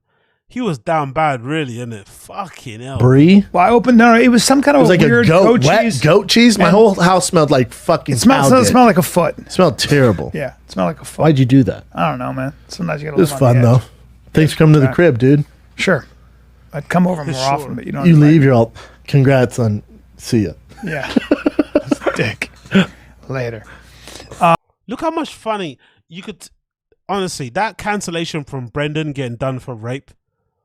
I honestly did think this shit broke them, even as a friendship, because they seem so much more friendly and they actually enjoy being in each other's company. They can't wait to tell each other about certain things. Like, now they're just going through the motions, but back then they were actually friends.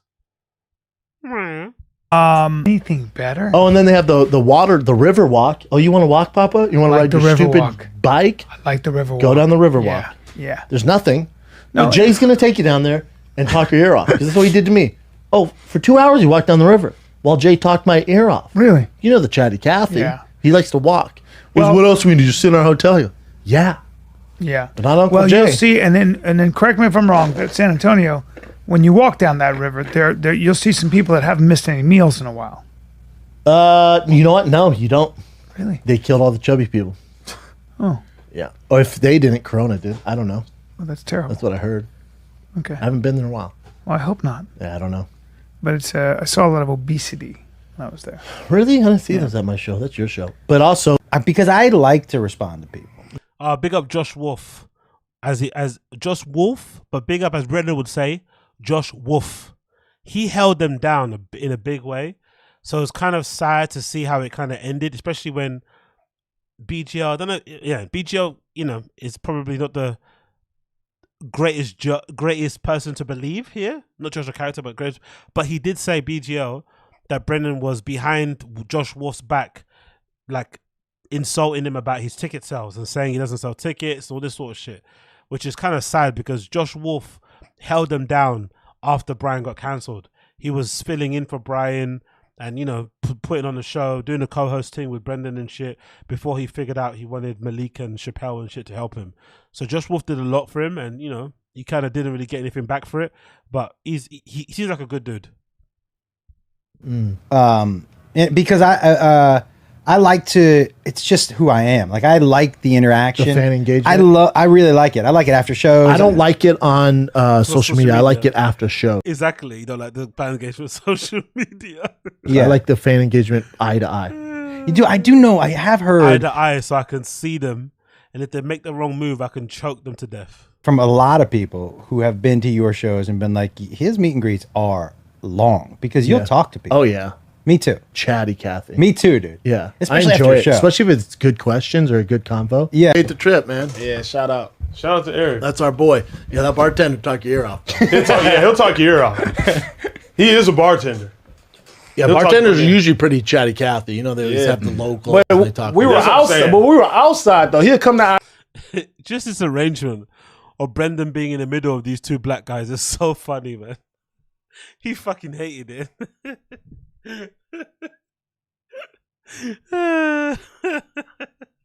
He fucking hated it. Oh man, that gave us some good content. He definitely hated Malik. He probably tolerated Chappelle, but he hated this whole thing. Having to rely on these two black individuals, like he hated it. Their inside jokes, or they used to laugh at him. You know, oh, it's just funny. It was just a funny time. Our table and be like, yo, so what's going on over Just here? stand there. Yeah, he was just stand there with his hands on his hips, just smiling. Me and Josh are chatty cat. Oh my God. Isn't that fantastic? Look at your face, dude. There's nothing I can do. Well, we had so much trash to talk about people because what Brett and I do is we're a couple chatty Cathy gossipers, and we love. Oh, Uche said no. Me and Greta. Uche, did you go see Brendan? When did you go see Brendan? By the way, doesn't Brendan charge for his meet and greets? He charges, doesn't he? Yeah, Brendan charges for his meet and greets. I don't know who would do that. Who would give a comedian fucking $10 to talk to them in person? That's fucking wild. But charging for your meet and greets is fucking scummy. That is very scummy, in my opinion. That is super scummy, man. They already bought a ticket, man. Just fucking give them a couple of seconds of your time, take a picture, and keep it moving. You don't need to charge them. You know what I mean? Oh, really? Towards the Bingo Cats? Okay. Well, how was it? Was it good?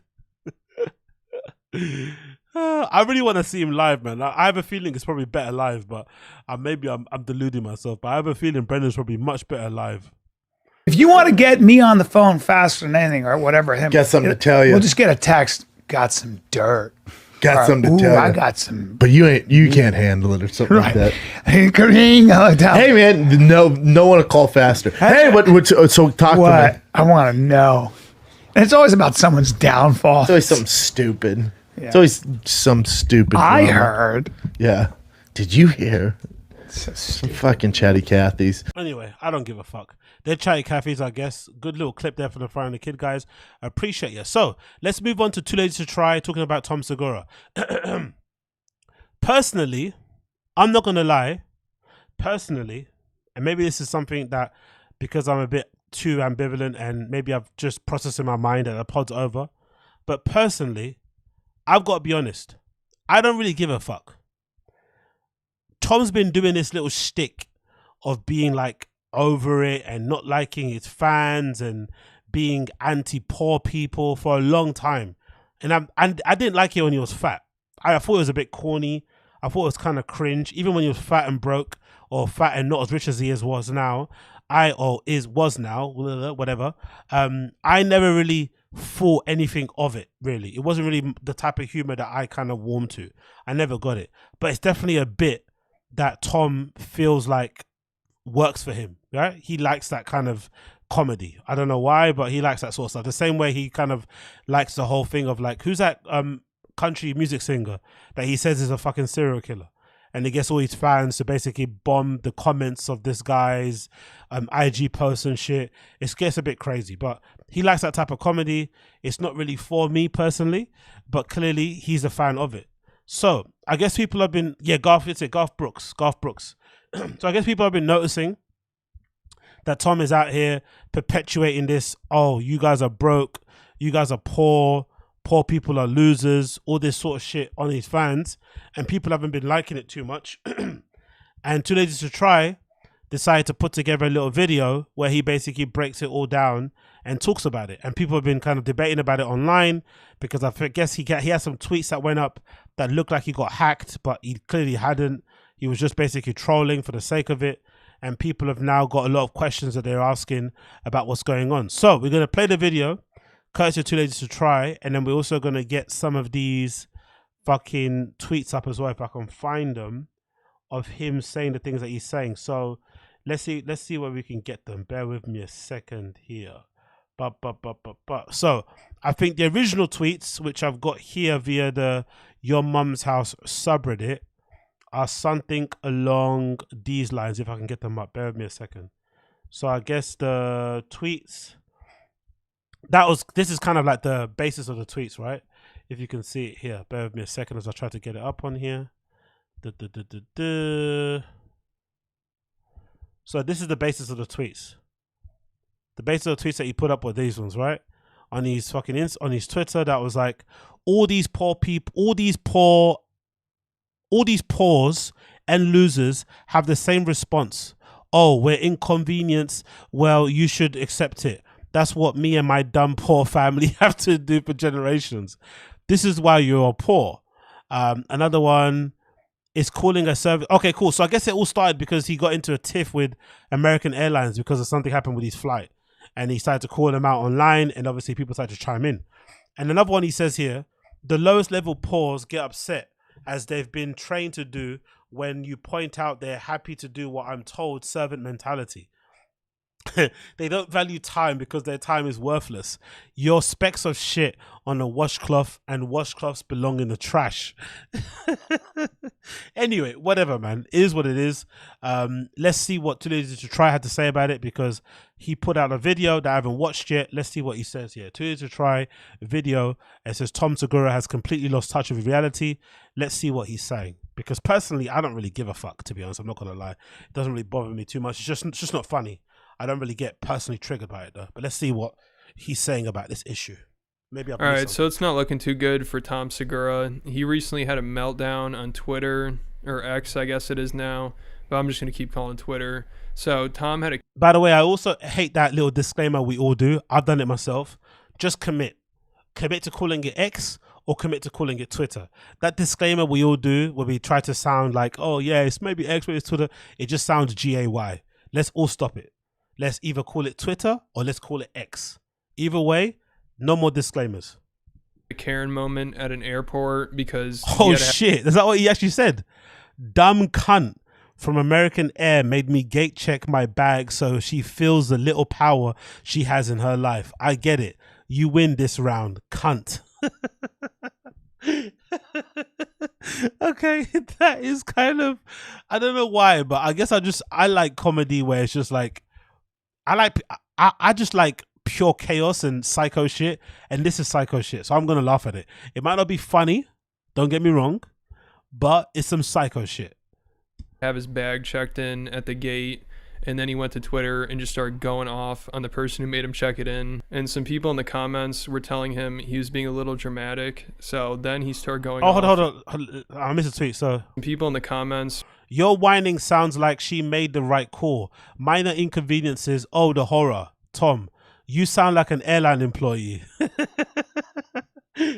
Okay. We're telling him he was being a little dramatic. So then... Another one. You sound pretty ego-driven. Entitled from this post, Tom. You've been losing touch with reality with your fan base. Can't even relate with what you say anymore. That's what making too much money does to people, I guess. He says, oh, wow, thanks for your cool insight. Sorry, but Tom's replies are funny. Come on.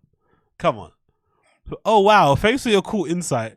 I'd sure hate to lose touch with dumb fucks who can't relate to a bag check at the airport. Have fun on the choo-choo, bud. I'm sorry.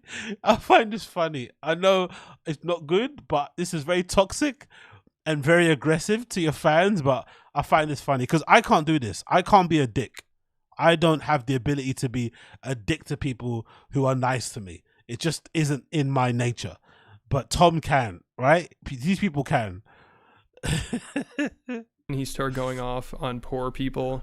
I mean, this was wild. This dude's ego is out of control. You know, he's probably already pissed. He's flying with American Airlines and he wasn't flying private, and he had to be around a bunch of poors, as he calls them. And then one of the poors who works for the airline had the audacity to tell him he had to gate check his bag because there wasn't enough room in the overhead containers and he couldn't fit it under his seat, and he just snapped. And I guarantee his thought process was, why should I have to check in my bag? I'm rich and famous, I'm flying in first class, and I should be flying private. Why don't they make some poor person do this? And he probably figured the lady at American Airlines should know better. She should know not to ask him to check in his bag. So this is what he said on Twitter. Dumb cunt from American Air made me gate check my bag so she feels the little power she has in her life. I get it, you win this round. And he should have just ended it there, but instead he started responding to like all the comments, and there were a bunch of people telling him he sounds entitled and he sounds like he's out of touch.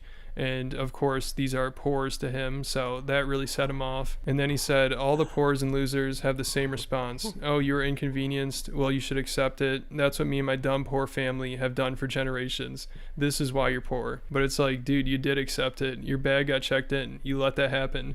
And now you think you're doing something about it by arguing with a bunch of pores on Twitter? I mean, he really lets these people get to him. It's crazy. If you remember, he also had a similar moment. I love the plural. I love the pause. Honestly, I love it.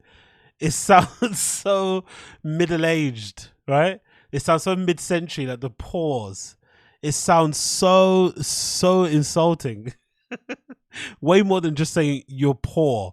You are pores. Like there's like a gaggle of pores, a consortium of pores, a group of pores, a family of pores. But to be fair to him, he has had this type of edge and content for a while. He's been doing this even when he was fat and didn't have as much money. He was doing it. So can you imagine how much more insufferable he is now that he's lost weight and he's making more money? You know, like he's always going to be this way. Like this is always on the cards. I came to peace with Your Mum's House not being what it once was, because Your Mum's House, legitimately, Your Mum's House and Joe Budden podcast early, between like 2015 and 2019. Yeah, I'm going to say then. 2015 and 2018, the Joe Budden podcast and Your Mum's House were golden years of podcasting. Some of those clips, that guy, Robert Champagne, whatever his name is, I Like to Calm guy, Fence, the Fence something, what's his name? Fence something, the guy that died in a car from an overdose, the fucking the people calling in, the guys that would go and do like pranks on customer service agents over the phone. Your Mum's House was fucking incredible. 2015 to 2018. Then it just died. Yeah, Fed Smoker. That's the one, Kylie. Fed Smoker. Then it just fell off a cliff. And the show's not as funny anymore. The banter between Tom and Christine, Tommy Buns and Christine, the banter between Tommy calling his mum, Tommy calling his dad when he was still alive, RIP to him. Like, it was fucking great. Then it went off, it fell off a cliff, unfortunately. Really, really sad, but that stuff used to get me through work, man. I'd be in my fucking retail jobs, listening to that shit in the stockroom, crying, trying to hold in my laughter and not get fired. Like, honestly, I'd be crying. There'd be times where I saved the podcast and listen to it all the way in. And again, think about it, right? Your Mum's House was so funny back in the day. You could listen to the audio without watching the video and be dying crying. Then you would rewatch the video to see what the clips look like. Like, I'd watch the podcast. Again, there's not many pods I watched or listened to twice. Well, I listened to the audio, then I watched the video. That was how good that fucking show was. And unfortunately, it's not what it is. So I came to peace with it a long time ago. So, and I accepted, Tom's going to be the way he is. Christine's really, really insufferable. Not to put it, not to be that guy, but I'm not going to lie. I'm surprised Tom hasn't divorced her. Not because she's annoying, but because of how he's acting, right? He's doing all the things that guys that get divorced do. He's losing weight. He's starting to look after himself, wear better clothes. The only thing he's missing is some bimbo. I'm surprised he hasn't gone all that way and got like a convertible and got himself a nice little, loft apartment somewhere in Miami. I'm really surprised he hasn't done that yet. So, but yeah, I just can't handle the pod anymore. It is what it is. Moment to this earlier this year when people are commenting that they're sick of hearing him talk about watches and private jets and stuff, and he went on this rant during his podcast, and I think he believes he's doing some kind of Andrew Tate thing, like especially with that tweet I just read. That sounded exactly like something Andrew Tate would say, but at least he can be somewhat funny when he's saying this stuff. But whenever Tom tries to do interesting Andrew Tate, do you think that's what he's trying to do? He just comes across more nasty though. That's the thing with Tom.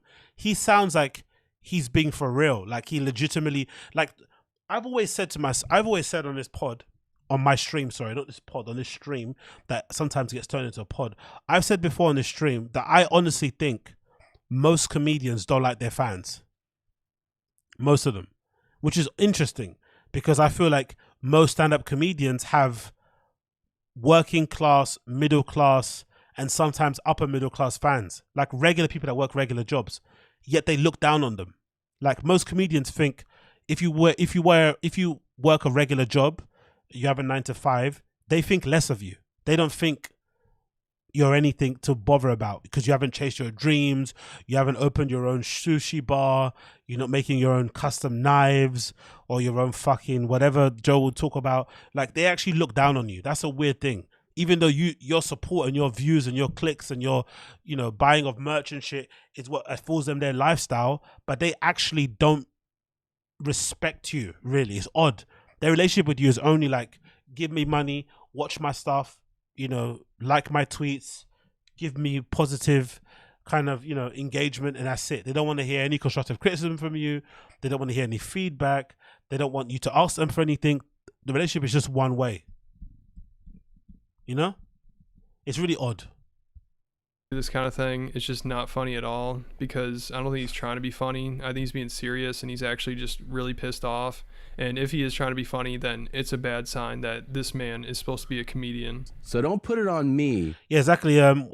Z said people who jump from poor to middle class to look down on the poors. Yeah, but it's not only that though. I feel like there's something. Someone said once before to me that it's like a conservative pipeline. Like once you make it yourself, most people go right, as in like politics wise, because it's like, you know, it's like a pull yourself up by a bootstrap mentality. You have this idea that because you made it, everyone else can do it too. I feel like there's something to be said with people who go from, again, like you said, not making a lot of money to making a lot of money, but also losing weight when they're always fat. There's something that happens. Like sometimes you can turn into being a good dude, but sometimes you could turn into being a cunt. I don't know if you guys have known this, but I don't know, maybe because I've seen it before in my kind of friend circle, where there's been dudes who were kind of fat before, lose weight, and then they turn into pricks. They turn into cunts. They have a bit of an ego trip. And then they start to look down on other people who were as fat as them in the past, because they're like, hey, if I can do it, why can't you do it? You're just a lazy fuck. And they start to kind of hate them because they remind them of their old self. It's a really strange thing. So there's a lot of that in it, but I also think it's not that crazy to psychoanalyze. I just personally think Tom has always been that guy. He's just got money now and he's doing what he wants to do. It's like what people always say, money's a great equalizer, isn't it? It doesn't change you. It just amplifies what you already are. So that's what I think it is. It's not anything that deep, to be fair. That you feel bad, that I have something that, oh, but I'm struggling with rent this month. Figure it the fuck out, okay? Like, don't make my life be a problem for your life. If you don't like it, guess what? You're not going to be able to control what people talk about. People are going to talk about things that you don't have for the rest of your fucking life. So you can decide like, okay, I won't, fine, don't listen to me, don't listen to that person anymore, but you have to control your own feelings, okay? It's not on other people to make sure they don't talk about a topic. Just know that it's your mindset and you're thinking like a fucking loser. Jesus but Christ, bro. You don't have to. You don't. You can change the way you think, but you have to accept the way you're thinking right now is not going to get you anywhere. You're being bitter, you're being petty, you're insecure, you're not confident. And it's a bad sign that this is one of the top comedy podcasts. And like the title of this post says, Tom loses 20 pounds and he thinks he's the second coming of Christ. And also... That's a fucking horrible picture. To be fair, Tom looks fantastic. He legit looks like how Lee Sayat used to look. Like, he looks horrible there. That's the thing about weight, innit?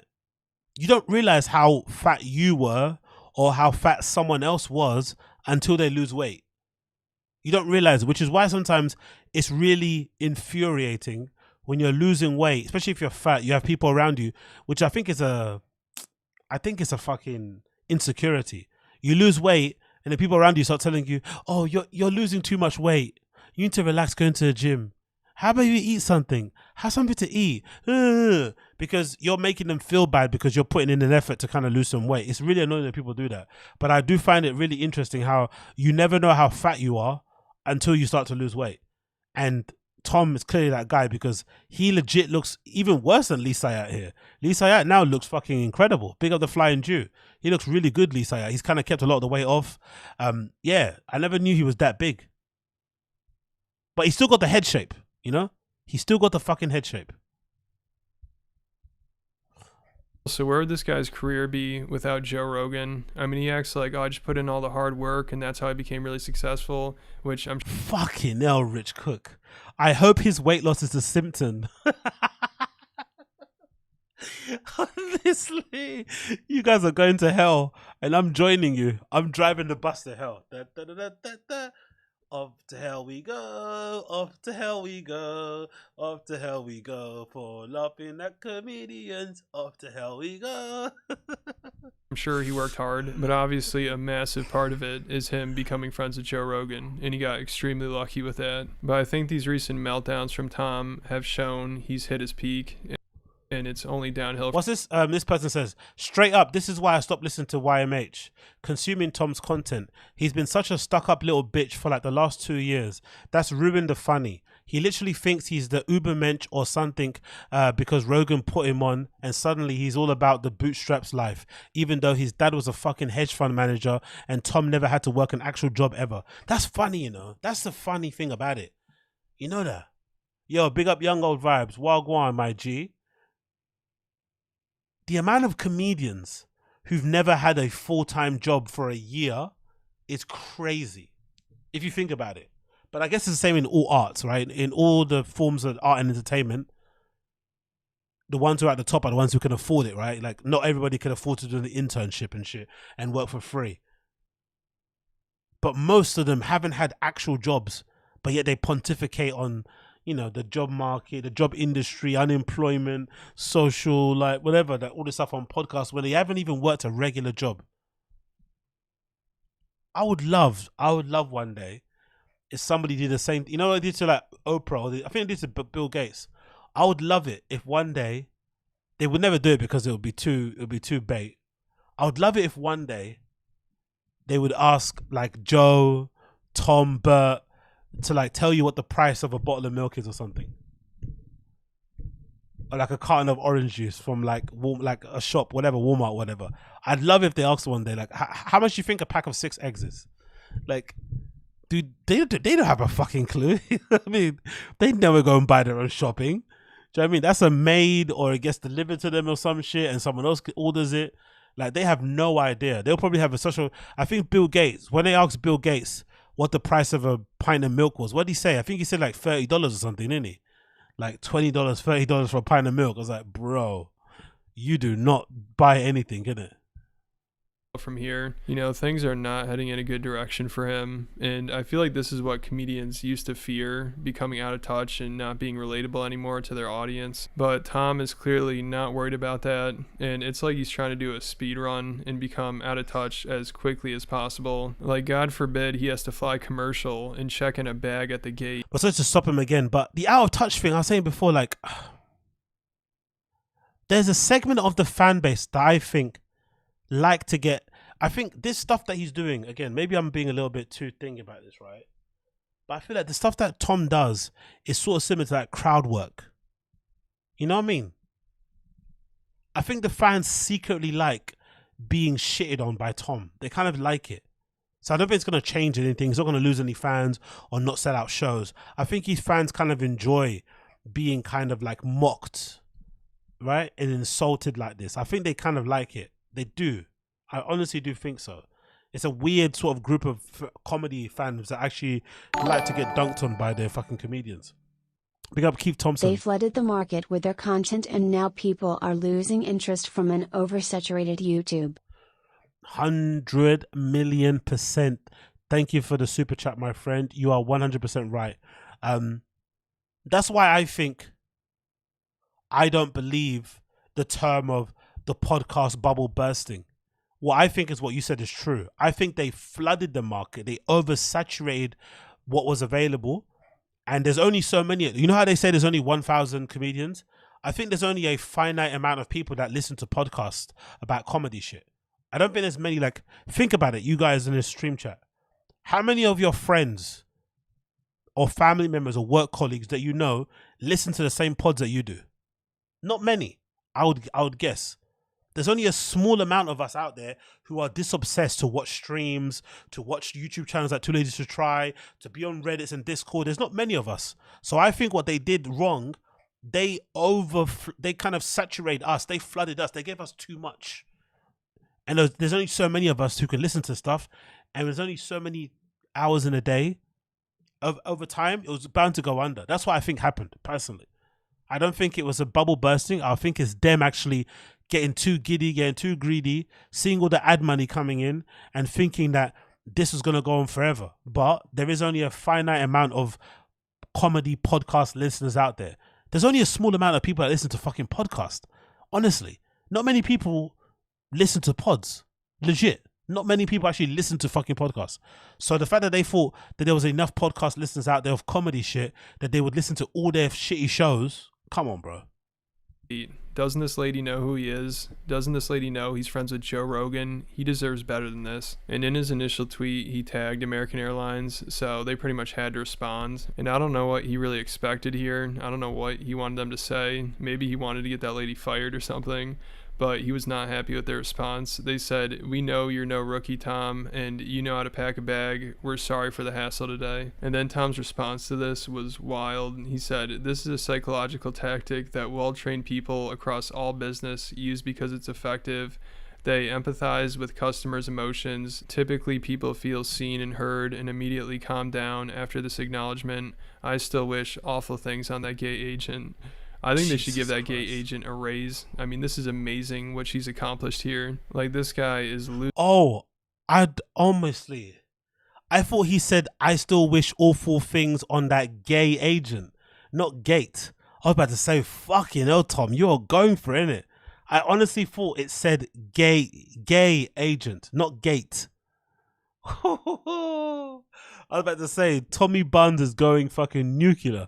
But he didn't go that far. He said gate agent. Fair play. Losing his mind because of this. I mean, he spent hours on Twitter just responding to people and then making all these stupid tweets that just made things even worse. And I'm sure Joe Rogan gave him a call to tell him this, because Rogan's always telling these people not to read comments and not to pay attention to that kind of stuff. And this is just a bad look for Tom. You sound like a prima donna, like someone who was here before Madonna.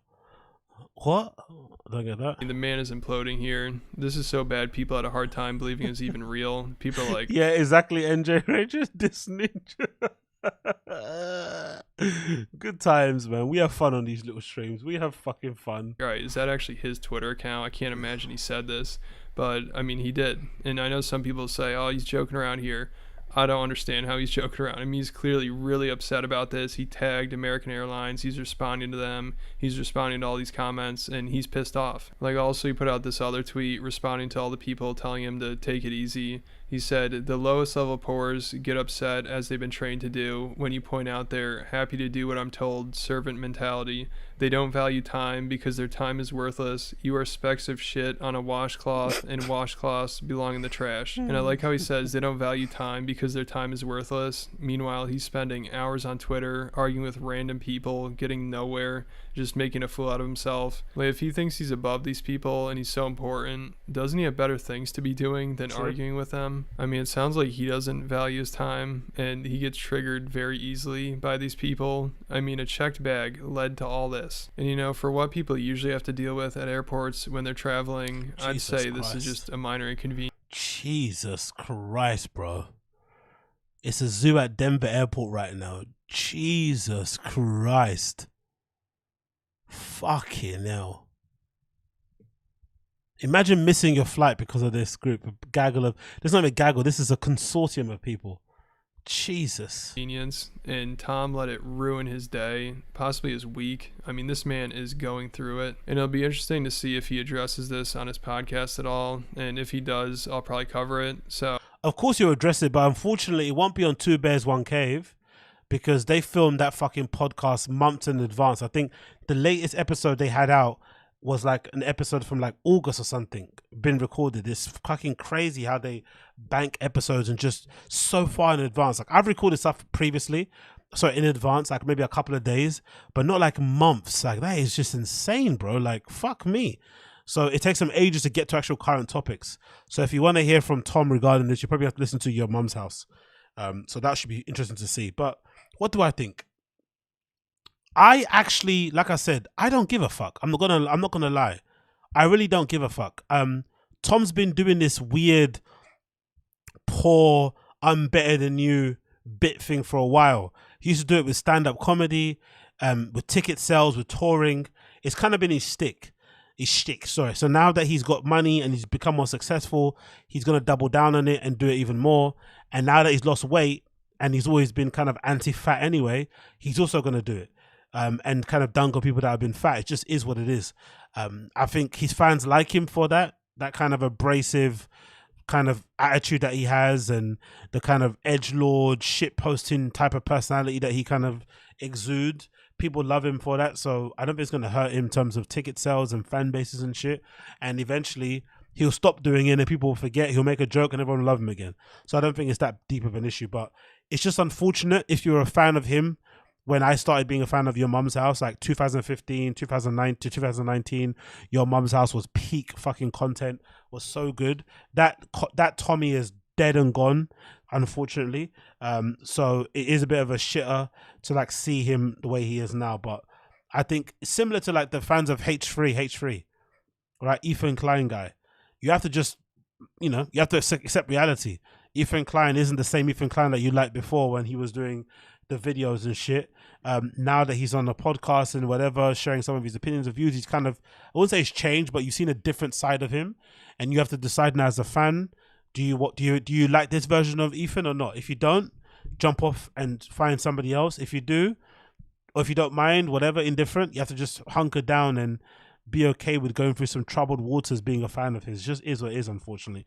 It basically happens to a lot of content creators. I won't say all, but I think a lot of content creators struggle not to end up like that. It's really unfortunate, to be honest. I'll prefer it not to be the case, but I think it's quite hard for these guys not to end up like cunts for some reason. Anyways, let's continue. We got another video here from Podcast Cringe called Bert Kreischer is the DJ Khaled of comedy. I haven't watched this one yet, but I really like Podcast Cringe, so check him out. He's a good channel. Big up Matt Randazzo. In Denver airport 6 times a month. Place sucks, always a shit show. Jesus, why is Denver airport such a fucking shit show? Just let me know in the fucking in the chat, Matt Randazzo. You don't have to send a super chat or anything. Let me know, brother. Why is Denver airport so terrible? Because that fucking video looked awful. Why is that? What the fuck is that about? Is it because it's a major hub? Like, why is Denver's specifically so crazy like that? Because that picture, well, let me get up on here again for two to try.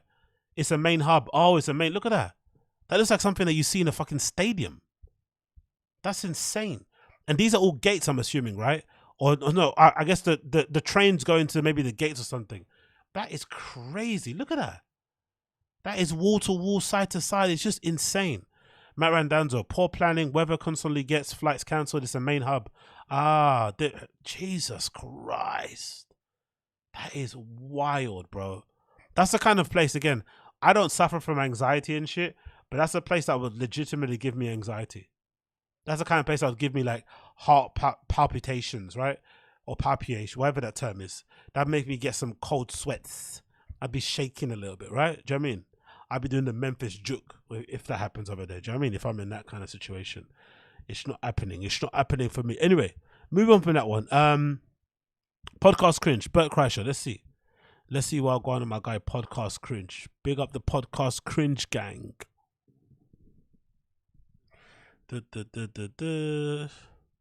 Let's go.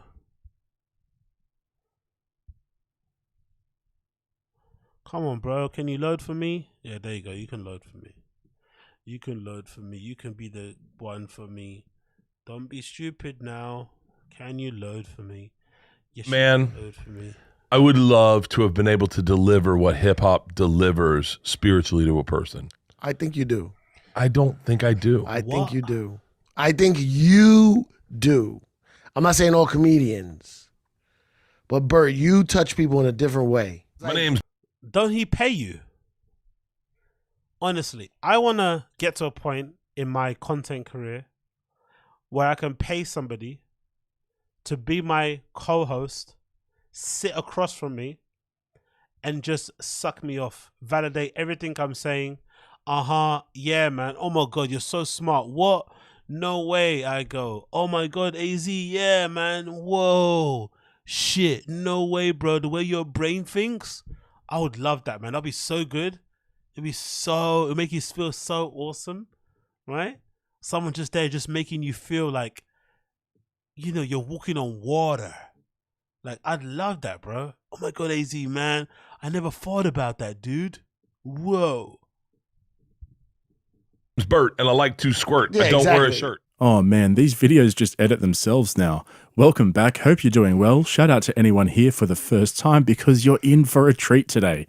I was halfway through the latest episode of Two Beards on a Stage and I had an Andrew Schultz epiphany, realizing for the first time that Bert Kreischer and DJ Khaled are spirit siblings. Why didn't anyone tell me? I want the house on the water. I want the nice car. I want the nice watch. I want to stay fresh. I want to stay clean. You know what I'm saying? There's nothing wrong with that. You should strive for greatness. How did you gain all the weight? Seriously, prove me wrong. So anyway, more on that a little later, but on this episode... R.I.P. Larry King, the fucking GOAT. R.I.P. Larry King. Bert was alone to do all the work himself while Tom Segura was off flying helicopters or something, and his guest was DJ turned rapper turned radio host turned stand-up comedian.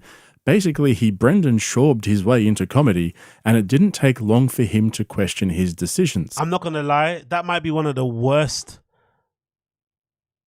paths to stand-up I've ever seen. Because it sounds like you're just failing at all the other things, and then you finally stumbled on fucking stand-up. I couldn't imagine it personally. No, thank you.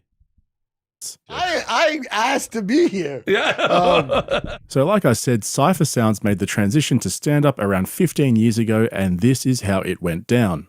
So were you always funny when all the rappers were around? Were you always funny? Always, bro. I didn't know. Chappelle, I was a DJ on the Chappelle show. Yeah. So Chappelle is the one who told me I should do stand-up. For real? Yeah, because we would go around with the audience while we were warming up, and I'd like play a song, and he would like make fun of it or something. And he always said I had the timing. But at the 2002, I was like, the furthest thing from my mind was being a comic. Yeah. And he's like, yo, you should do stand-up. Think about doing it. And I was like, shut the So I got Chappelle. I have a rule. If you hear something from 3 people, it's something you should explore, right? Yeah. So I have a rule, you know. These guys, bro. Most people are just like working a job just to feed their family, keep a roof over their head, go on their 1 or 2 vacations a year, have something nice, buy something nice for themselves, take out their partner for a meal, watch the game, play some video. Just modest, easy things to do while you're here and whilst you have the time that you have. These guys are in heady land. Free ideas, bro. So Chappelle said it to me once, and then I was on MTV. Jamie Foxx said to I used to host a rap show on MTV, but then I would sometimes fill in on TRL. Yeah. So on TRL, I would be like with big guests, like superstars. Jamie Foxx turned to me and goes, yo, you're funny. And I just being normal, like what I call it road trip funny. You know, when you're with your boys and you just throwing them and you got that laughter for an hour. Yeah, I call sleepaway camp Yeah, funny. sleepaway camp, yeah. Where when everyone's at sleepaway camp and you joke. What the fuck is he wearing? Is there... I was seeing, right? I don't know if you guys have seen that clip of, unfortunately, Sexy Red's sex tape on fucking Twitter and shit. But some dude that Sexy Red was fucking decided to upload a video of him fucking Sexy Red on social media. And he was really, proud of it. And I'm thinking to myself, being a male groupie is so much worse than being a female woman groupie, right? It just looks worse on men. Like, being a groupie and being proud of it. Like, it's just gross. Like, Sexy Red, you know, agreed to fuck you. That's a win in itself. But here you are recording it and then uploading it onto, it's like, it's just nasty. It doesn't hit the same when men do it. And I think there's something to be said for attention seekers. Being an adult male attention seeker is really yucky on a man. It just looks odd. You know? Like being a grown man and being an attention seeker. Like, because Bert's life, his existence is wanting all the attention. He legit is the personification of a guy that wants to suck all the air out of the room. He wants all the attention on him at all times. He's always performing. He's always shucking and jiving, always fucking dancing, always performing in some way, shape or form. And for an adult male, it's just weird. It just looks odd. And he's a dad. And he's in his 50s. It's like, let's relax. Cannot end. Yeah. And everyone's awake and you're still going. Killing. So is that? So he said I was funny, and then Will Smith said I was funny, and then people would always say I was funny on the radio. Now I used to just be a DJ. Then I became a radio personality. So people would always say, "You're funny on the radio. You're funny on the radio." So I was like, I should try to maybe I'll just produce a comedy show, make money because people think I'm funny. So I just started producing a show, and I get 1 laugh, 2 laughs. Oh, this is how it works, and then it just took off from there. And what year is that? 2008? Oh, really? Yeah, 08. I don't know if you guys are familiar with his style, but it's actually kind of chill. He's definitely got the rhythm and the pace for stand-up, which probably comes from hip-hop and rapping. But like most people who brendanschaub their way into comedy, they're just not inherently funny. Joe Rogan's kind of the same. They all have this try-hard vibe where they spend their whole set trying to convince us that they're funny. But yeah, I gotta say, Cypher's definitely got the skills to be a stand-up. I think he could get really big in the stand-up community if he had someone else writing his material. That's just what I think though, so feel free to disagree. And so with hip-hop as the background to this conversation, Bert insisted on inserting himself into hip-hop culture in his usual style. It's the, I don't know why, but it just happened to me routine that we're used to by now. I feel like every Florida rapper I get along with really well. I ran into Uncle 100%. Luke one night and fucking lost my shit. I was eating dinner with Gloria Stefan's husband. Love it. And, Emilio? Yeah, and we were having what's the Latino dish with all the seafood? Paella. Paella. We're having paella, and Uncle Luke walked by, and I was like, Uncle Luke, and he was like, what's up? And came over, and I was like, dude. And then I'm with Stefan, so he's like, oh, hey. So he thought I was someone. But right. And then he was like, he does not miss a chance to name drop, does he? Fucking hell. and then I was like, and then he realized I'm obviously someone. Got to get that name drop in there, huh? So then Bert tries to buy favor with Cypher by listing off all the Florida rappers that he's partied with, and that's where we get to DJ Khaled. Sorry, I can't help it. Trick Daddy, if me and him hung out, Yeah. we get along so 100%. well. Like there's something about Florida rappers that like Flo Rida. Even like, Khaled. You ever hung out with Khaled? No, I haven't, but I think I'd love to play golf with him. You would 100% vibe. Khaled was so like there was a guy named DJ Laz out of Miami that I knew, and then Khaled was the same way. They were like just DJs in the scene, but You have to really care about celebrities and shit to listen to this pod, innit? Because after a certain point, all of Bert's stories are the same. I'm sure you've probably, if you're a Bert fan, you've definitely heard him talk about these people before. So you have to really be either a big fan of his or just like hearing the same story because it gives you some level of comfort or something. I don't know, because this is excruciating. And this is the fucking, you know, a synthesized version of it from Podcast Cringe of the full episode, right? Jesus Christ. Even the clip is a lot to get through. making beats too. Yeah. Is that what you were doing? Yeah, I sucked up. My beats sucked. Really? Yeah. All I wanted to do was make beats, and they were terrible. Really? I had to find another angle. And that's where the idea dawned on me that Bert Kreischer is the DJ Khaled of comedy. Think about it, they both leech off other artists, their contribution to their genre can be summed up in one or two phrases or stories. They appeal to teenage boys and man children who can't let go of their college years, and they both have the same body type. They're basically the same person. Very true. But Bert didn't stop there. Like he usually does, he had to put himself front and center of the hip-hop genre and tell a story that probably never happened to prove that he's an OG. Remember, Bert can do anything he puts his mind to. After hanging out with Tom Segura for so long, he's changed his attitude from being a loser to adopting Tom's winning ways. Man, I remember when Tupac was shot. Yeah. It came out on MTV News. I was at my sister's house in Tampa, and I think I had just graduated college, or I was about to leave to go to New York, maybe. Yeah. Or was, no, he got no. I was still in college. I was still in college. Yeah. And he was killed 96. Yeah, and we smoked we took hits and listened to Tupac the entire day. I had khakis on. But was that the first time you ever did that? No. No, you've done it before. Can I tell you? You want to talk about my depth of cultural appropriation? Yeah. When All Eyes on Me came out, I dressed and exactly like he did in the album, and with like khakis and chucks and a wife beater, and then I covered myself in the same tattoos. I got high as. I thought he said then I covered myself in black paint. I thought he was gonna say then I covered myself in black paint, just like Justin Trudeau. That 1, 2nd, 3rd, 4th, 5th time. And we wrote with magic like a marker. Yeah. And then we went out partying our off to the best album I'd ever heard. Yeah. I loved that. And then I only wore my do-rags the way he wore his, in that Aunt Jemima style. Oh, of course you did. My whole life. I've never worn a do-rag any way other than that. Of course. I was such a fan of Tupac. I can't tell you. He spoke to me in like, and I have nothing. We have no. Wait, bandanas. Yeah, bandanas. That's not a do-rag.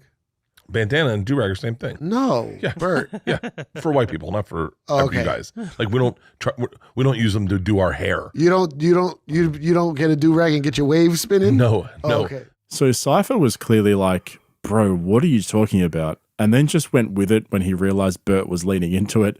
But then Bert sent one of his minions downstairs to fetch him a bandana so he could prove just how gangster he used to be.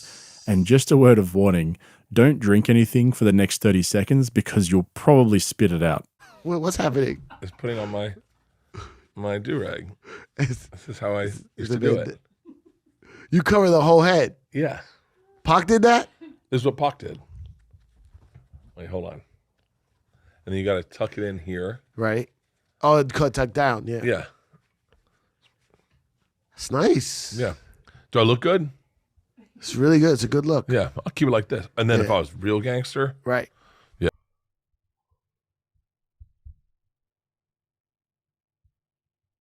Is he not embarrassed?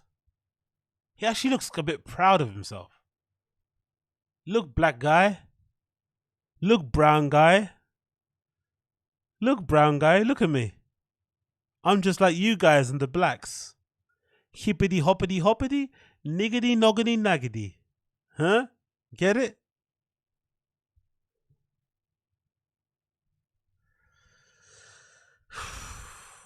No wonder his fucking kids were embarrassed when they went to that fucking Metallica concert with him, man. Can you imagine him? Like, rock on! Like, doing all this nonsense shit. And the kids looking like, Dad, please, man. Please, Dad. Please. Just turn it down for one day. He's probably like, turn down for what? Yeah. Yeah. Good thing I'm glad I came here. Oh, man, that's cringe. He really leaned into that one, huh? And then finally we move into this really weird conversation about the spirit of hip-hop versus stand-up comedy. Man, I just don't understand why stand-up comics have to relate everything back to stand-up comedy and intellectualize it to make it sound as if being a comic is like some unicorn achievement. But to be honest, everyone does that. I think even DJs in my little scene do that too. Relate everything back to DJing, relate everything back to clubs, relate everything back to groups of people congregating. Like, it's fucking nonsense, bro. You're just pressing play and stop on tunes you didn't make. Relax. We get it. You think you're awesome. Your friends think you're awesome. But man, isn't it enough just to be a funny guy? Why does it have to always become some unattainable status only available to a select few? According to Rogan, it's only 1,000 people. And Bert thinks he's one of them. I would love to have been able to deliver what hip hop delivers spiritually to a person. I think you do. I don't think I do. I think you do. I think you do. I'm not saying all comedians, but Bert, you touch people in a different way. Thank you. I think you do. What Bro, a lot of people that come to your shows aren't necessarily hardcore comedy fans. Really? A lot of them are. I think, you know what's so funny is that's still on. Okay, how do we turn that off? Are you using that for making sushi? Oh, that's no, for lighting cars. Yeah, I get a weird crossover of like sometimes I'll say to people, "Who do you like?" and then they'll name people that were on that show, and they're like, "Oh, my favorite's Shane Gillis." I go, "Who else do you know?" And they're like, Yeah. "You." And I go, "You just know me and Shane Gillis?" And they're like, "Mark Norman." I go, "He was on the show too." Yeah. No, I think you do touch people in a way you don't realize. Really? Yeah. Well, thank you. Because you. The funny thing is, I think there's probably. It doesn't matter, man. These guys are fucking exhausting. I gotta find some new topics to talk about because these guys they bore me to fucking death, man. Big up podcast cringe, but these guys bore me to death. Like, oh. You have this thing about you with like whatever comedy shows, all that is a given. That's all we all do, right? We're all trying to get up on stage.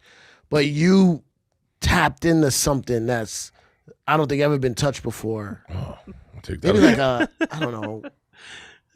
Maybe Andrew Dice Clay or something, or these are great compliments. you know what I mean? Yeah. Isolate these and put them in my.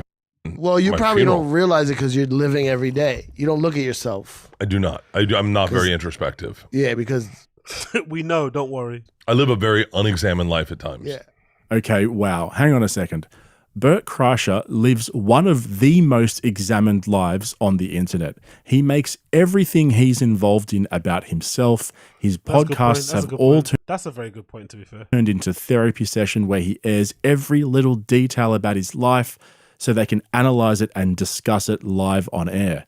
That has to be the single most unaware thing I've ever heard come out of his mouth. It actually frustrates me how delusional he is at this point.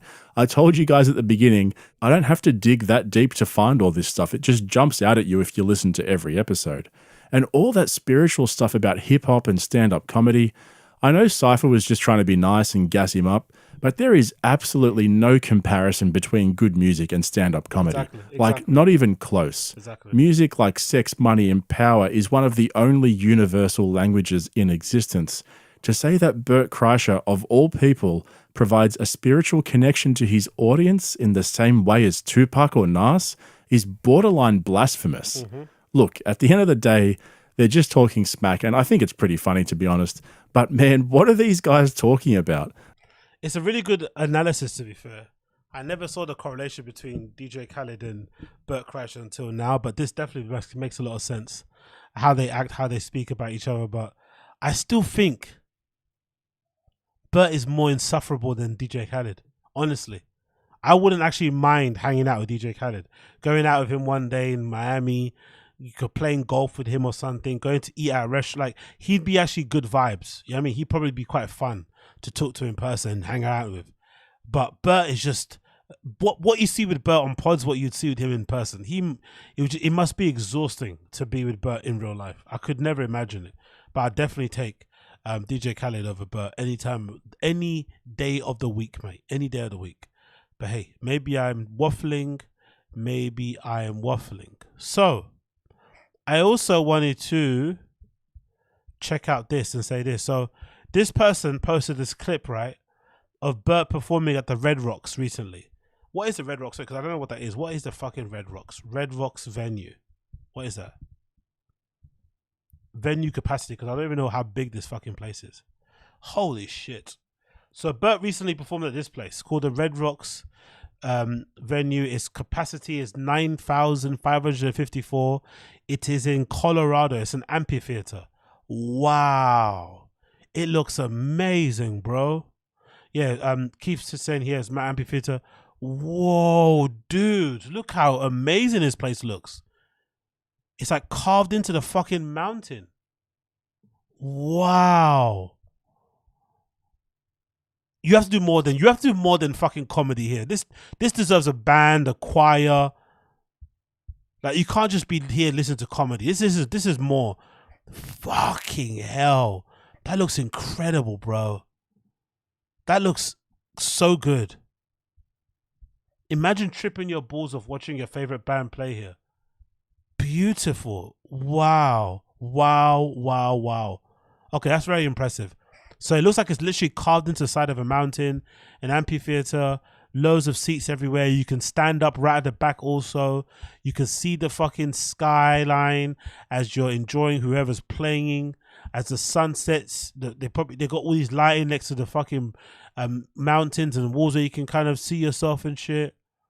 Like, it looks incredible. Anyway, looks really cool, looks really incredible. Bert Kreischer decided to grace the fucking Red Rocks with his presence. And this clip that someone posted on the Bert Kreischer subreddit, on the Bert Kreischer subreddit, is interesting because in this clip, it sounds like Bert is doing the machine story. So he still does the machine routine in 2023. This joke he's been doing for fucking years, and I'm quite impressed, to be fair. I know there is this stuff that people are saying on the Reddit that, oh, he does it because the fans shout it out, but you know, he'll probably do it anyway, even if the fans didn't shout it out. But allegedly, when he does his show, the fans shout it out, and then he does it to kind of like do a bit of fan service. But I think this is a kind of view into Bert's personality and how weird he is, because I don't think a regular person would be okay with telling the same joke for how many years has it been? 10, 15 years that he's still doing the same joke. Regular comedians would be tired of this. They'd be tired of their own voice, but he legitimately enjoys that story and the way it makes him feel 15 years later. It's fucking crazy. This is the clip. Just start walking like I understood him. Yeah, for a second I'm like, I'm fucking learning. I'm learning the language my way, not through flashcards and textbooks, but by joining the mafia. I'm behind the bar like, Igor, I know what you said. He's like, go for you, machine. Can the machine find cheese? And I was like, seal, cheese, I got it, give me another one. He's like, grab. I just start walking. It's not until you watch the show that you realize like how ridiculous this whole thing is, isn't it, right? It's so hacky, isn't it? To be standing on stage with your top off, like, just there telling these jokes. It's so fucking hacky. I'm surprised it doesn't get called, considering how, what's that thing called? Pretentious all these friends are in comedy, right? They're part of the 1000. They do it a special way. You got Joe, who basically uses a store as a comedy prop. And then you've got, you know, Bert Kreischer, one of the biggest comedians in the world, taking off his t-shirt as a comedy prop as well, as a hacky move. Both of them could be considered hacks, isn't it, in a way? Joe's over-reliance on the store humping and Bert's take off his t-shirt thing. It's really odd. Anyway, bit of a waste of an amphitheater on him, to be fair, on that kind of performance. I just think if I was there, I don't think I could just see a fucking comedy show at this place, because this looks fucking gorgeous. This deserves more than a comedy show. Look at that angle from the stage. Look at that. Wow, bro. That is so cool. That is so fucking cool. Oh my God. Let's actually see some of the shows. Oops. No, honestly, that not detailed. Let's see some of the shows. Amphitheater, Denver. Lonely Planet. I don't want to see Lonely fucking Planet. Let's go back. And let's do Red Rocks. Red Rocks, Amphitheater events. Let's press that one. Let's see what they're saying. Oh, wow. Not many things that I know about.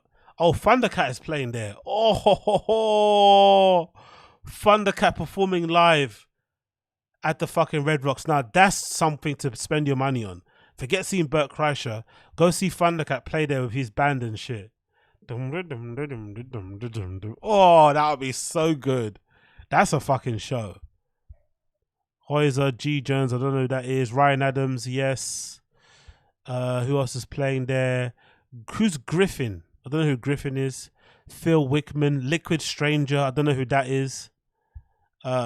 Duke Demont, oh, that'll be cool. That's a DJ or DJ live act. That'll be so cool. Suicide Boys are performing there. That'll be pretty decent. Tale of Us DJs, they're performing there. That will be cool. I would love to see them. They look really good. But yeah, big up the Red Rocks. Shit. Anyways, moving on. Let's go see Chin Su Yi to cap the show. Let's do Chin Su Yi. Let's do a bit of Chin content. Oh no, let's actually do Chin and Nadav. Let's do Nadav first of all. I want to see what Nadav is saying. So Nadav, formerly a producer of Your Mum's House and loads of shows they do over there. Quit Your Mum's House to do his own thing. And he's got his own channel called The Very Nadav Show. He actually got a lot of help from the fans actually, because he set up his Patreon that he was doing loads of stuff on. Let me actually see what his Patreon is saying at the moment. I actually need to update mine because I already recorded stuff, but let me see what his Patreon is saying, because he got a lot of support from his fans. So that's pretty cool to see. So let's see what other things he got here from his Patreon. I want to see what his Patreon is saying. Is there anything there? Nothing. Nope. Okay, cool. Let's do Nadav Patreon. Let's see what it's saying here. They're very, because last time I checked it was like 1,000 something, right? Let's see if the fans are still there, because a lot of fans jumped on to help him out. Let's see if there's still the same level of fans out there wanting to help him and shit. I'm curious to see what the deal is. Oh shit, still in it. 230 members, 3 posts, and he's got 1,722. Very, very good. So far he's got, what's that? 3 posts, right? 3 posts for the members so far. So he's keeping up. So he's not flopping as quickly as I thought he was. So he did an episode 3 days ago. How to be a producer. He's got another one, says another tier. I did another tier. Of course, look at this guy, man. The begging is fucking crazy. Hello post on the 19th. And then a few days later, I guess he got a bit nervous because the rent was due. I added another tier. The rent was due in a few days. I added another tier, please. Please. Thank you for everyone who's been supporting me, my new chapter so far. Can't tell you how excited I am. Some people are asking for a tier between $10 and $150. Oh, some people are asking, right? Which is quite a jump. So I added he had only, honestly, the greed. He had only 2 tiers. $10 or $150. I've got a tier that's $1 on my Patreon.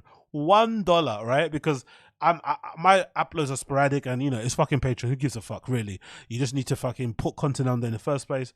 But I've got $1 tiers. This guy has $10 to $150, and he's only made 1 piece of content, and he's already getting one. Honestly, the fans have a huge responsibility in sometimes enabling some of these guys. He's not even uploaded anything special, only 1 episode so far, and he's already got nearly 2,000. And then his fans had to tell him, hey dude, could you maybe add a tier in between? Not one below, in between. God almighty. Right now it's just going to be that to get things earlier than everyone else's, but I'll be add more value. Time goes on. Thank you. Fucking hell, bro. Okay, man. Good crash for him anyway. Let's see his video. Congrats to him. Let's see the video. Let's see what he's done. So this is the Very Nadav Show. Let's see. Is Nadav's show worth $10 a month on Patreon, $25 a month, or $150 a month? Let's see. Nadav Iskowitz. Fucking hell, bro. That's a name, innit? Nadav Itzkowitz is dead and Skankfest Comedy Festival. Okay, cool. Let's see what he's doing here.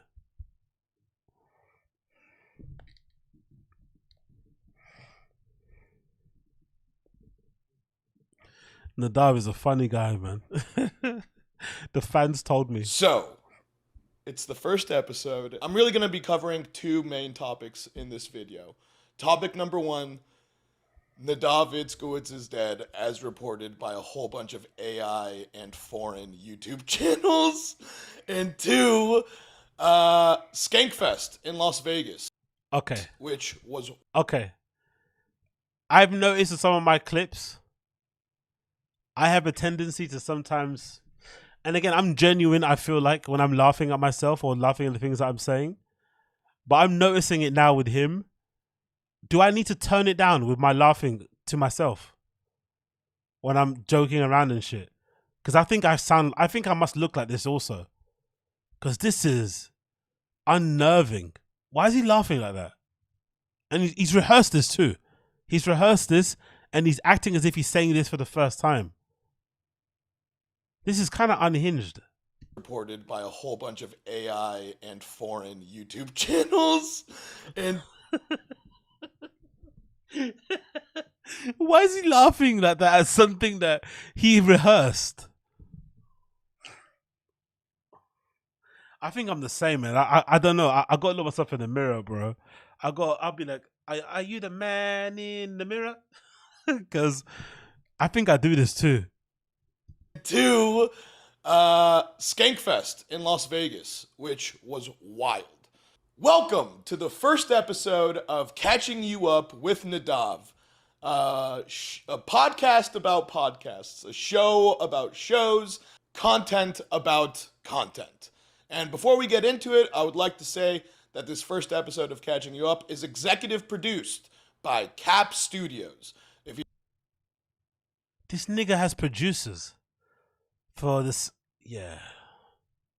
If you'd like to become an executive producer of the show, you can click the Patreon link in the description. Oh my God. Nadav, man.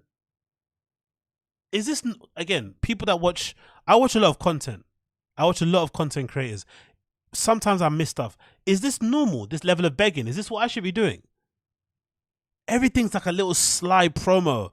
Yeah, and you'll find out more information on my Patreon. Sign up to my Substack. Like, subscribe. Like, is this what people do? This level of begging. This like sneak fucking plug all the time. Should I be doing that more often? Yeah, guys. Links in the description. Support the show. See if this to be able to do this show, I do it for you guys. So if you support the show, I can do more. It's like, ugh. Just fucking talk, you fucking cunt. Like, just do the shit. But maybe I'm missing out something. Maybe I should do this more. And if you want to be a supporter of the show, The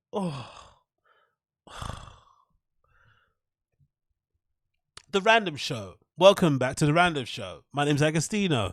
This stream is brought to you by Podcast One. For more information on the leading podcast network in the industry, please visit www.tfatk.com and enter the code BAPA for 10% off on Happy Hippo products. This show is brought to you by Podcast One in association with KAST Media and the BAPAverse. For more information on how you can support the show, join the Patreon.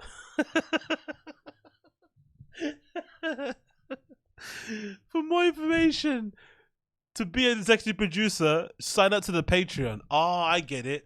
So the executive producer role is payola. This isn't really real. This is payola. So it's like people putting their name on the end of film credits, right? Executive produced by Harvey Weinstein. But it's payola. Okay, I get it. So the day before my YMH episode came out, Tom and Christina posted the in memoriam that was played during my segment, and that made everyone think I was dead. And that's pretty fucking crazy. The reactions were all over the...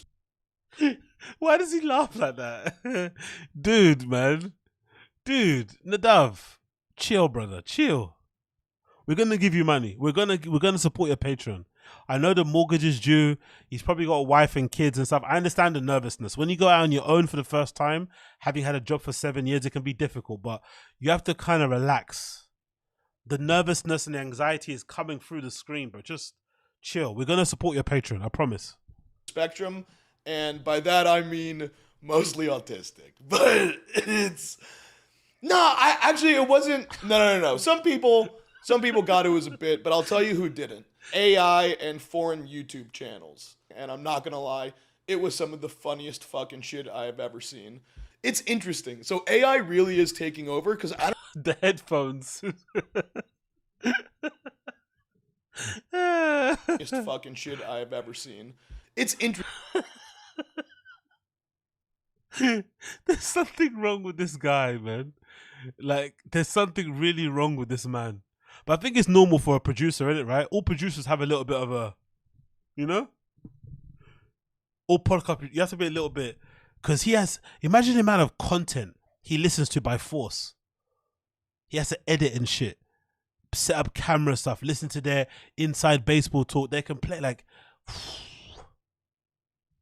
it's going to drive anybody a bit cuckoo. Interesting. So AI really is taking over, because I don't even know if a human made this or looked over it, or it was just they automatically scrape obituaries or things that are trending and then just quickly make YouTube videos about it. But holy shit, dude. Like, let me play you some of this stuff, because it's fucking wild. NADAV'S obituary. There is buzz on the social media about death news of the NADAV'S. Of the NADAV'S. The news has spread rapidly among the fans as various sources verified Why is he smiling at this? the death of the producer. Various sources verified. Nadav gained widespread recognition for his role in producing the Your Mom's podcast. NADAV'S was the producer of the YHM Studios. YHM Studios. Tom's statement that Nadav is no longer with us was something like shock for the fans. He began his production career with LXTV, NBC Universal in 2008. Holy shit! NADAV'S professional career. That's actually Nadav accurate. joined as a producer to the YHM Studios in 2016. Also accurate. Prior to it, he was working as assistant editor to Digital Kitchen Company. Also accurate. He used to put in a lot of effort to ensure that every work environment is enjoyable. Nadav. Where the fuck did they get that line from? What? Nadav would put in a lot of effort to make sure everything was enjoyable. They might have scraped that from my LinkedIn profile. I think they scraped that from my LinkedIn profile, because that's where they got the other info from. Holy shit. Whoa, this is fucking wild. This is fucking wild. The NADAV'S death news has been verified by the sources on the Facebook and Twitter. The Nadav Itzkowitz death has been verified by sources on the Facebook and the Twitter. No, it wasn't. I mean, actually, you know what? I guess Tom posting in memoriam is verifying that I'm dead, you know? No, I'm done. I'm done, man. This guy's tapped. This guy is fucking tapped. He's asking for $10 and $150 for this shit. Life isn't fair, man. Life isn't fair. Okay, congratulations to him, bro. Congrats to him, but life ain't fair. I don't know. I don't know how he's doing it, but wow. Okay. Okay. And he's meant to be doing some sort of like how to didn't he say he's doing some sort of like how to be a podcaster thing, right? Something about, so he's doing some sort of class, or he's gonna do something in the future. But it's like, bro, how can you teach people when?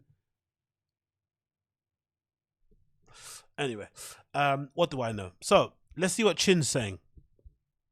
Yeah, you guys didn't update me. You should have let me know, bro. Let's watch this Chin thing. New Chin thing. New fresh Chin content for the fucking walk. All right, there we go. Catch and cook camp with Nobu sushi chef and a Vietnamese dog. Who's that? Vietnamese what? Vietnamese. What? Yo, this guy works as a fucking producer of a pod. What kind of title is this? Catch and cook camp with Nobu sushi chef and a Vietnamese. And an African. And an eggnog. A Nobu chef, a Vietnamese, and a Korean all walk into a restaurant. Okay.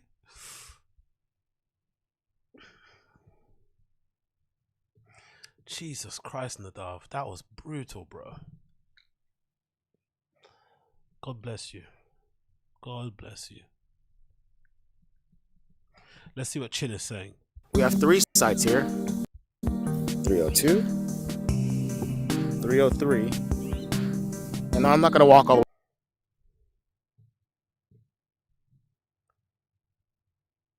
way down there, but that's also our... One thing about Chin, he's going to use the fuck out of fucking those copyright-free music clips. He loves a good bit of copyright-free music.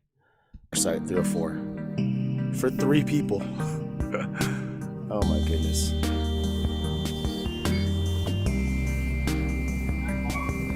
Oh, Chin's got 4 friends now. He's just his boys.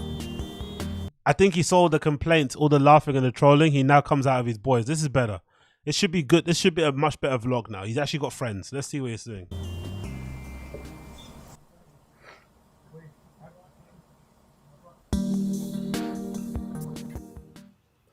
Go ahead, boy. Is that a squirrel? Oh, he took the whole thing?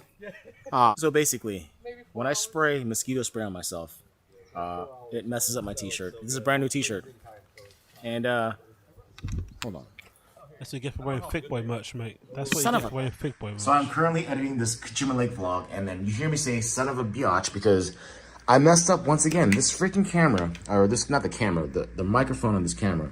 See this? I'm what you call a run and gun vlogger, videographer. That means I just pick up my camera and I film, put it down, pick it up, put it down. And then this camera has this new microphone that just came out. And you see this little dial here? So if you accidentally hit that button, that dial moves around. And that changes the polarity of all the, you know, the different pickup, how it picks up audio. All of this gear,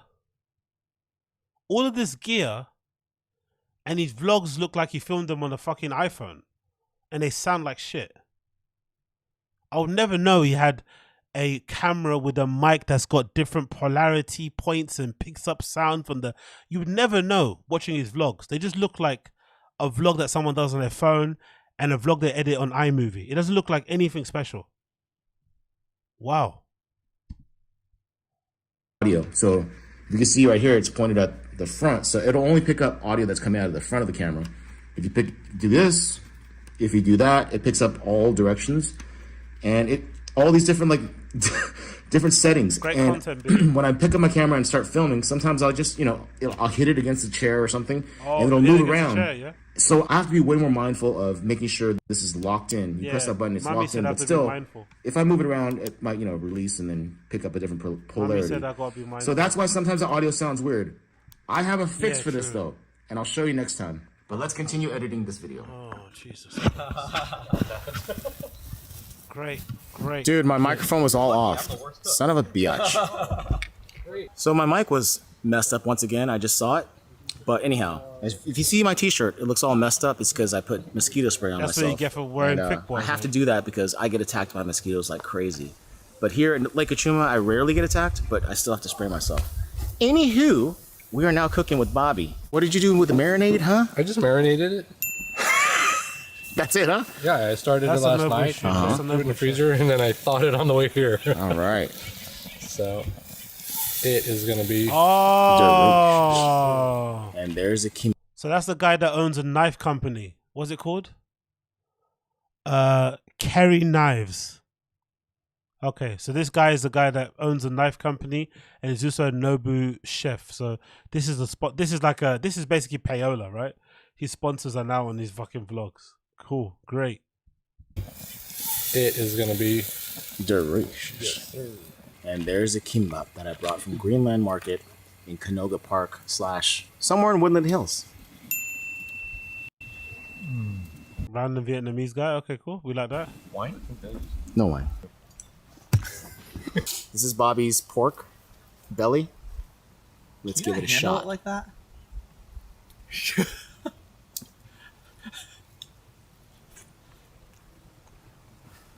feel like I'm being judged. This is so damn good. I wanted to mess around and do the Andrew Zimmern. You know Andrew Zimmern? He does this when he eats. He's like, Yeah, I know. this is amazing. But he just does like the no thing, right? I want to do that, but I'm like, this is so good. I'm going for another piece. Oh, that's damn good, man. Go for it. Woo. Dude, you're not gonna be Chef Bobby. We got 3 more slabs like that, dude. Dude, Woo. more than 3. And here's the infamous end piece of Bobby's pork belly. This is They said this is the best. ridiculously Look at this. Like, Oh, damn. you can't get Woo. belly that's this juicy. Increíble. Oh my. I'm not surprised he's gassing it up because we saw what he cooks when he's going on his own. So this is like, he legitimately must be in heaven. He's got an actual chef out there instead of him cooking that awful concoction of eggs mixed with bacon, that omelette bacon thing he made. Like, so this tastes like heaven. Oh my God. Yeah, exactly, Uche. Look at his difference. Look, he's much more happier, isn't it? It's kind of sad, but it is what it is. Wash it down with the kimbap sausage. Sausage kimbap. Pause. Dude, that's so damn good. That's ridiculous, dude. Oh, like anytime. So first impressions. Translucent. The fat gives me a sense of knowing what's beyond. Oh. You know? I can see beyond the fat. Wow. Because it rendered, right? It rendered, yeah. So the imagination that I have for the taste of this is going to be... Banter. It's going to remind me, I think, of a meadow in South Korea that I visited before. What's his ex-girlfriend's name again? Is it Bart? Bard? That's what he should have said. This piece of bacon reminds me of Bard. Was her name Bard or something? Was it Bard? I think it was Bard. Where little children were playing. Love kids. Happy as could be. I love kids. Yeah. Petting cows. And then one cow would fall. Oh. And they would start butchering it. Yeah. And they would cook it on a flame. And then this is what it is, right? So, Is the Vietnamese guy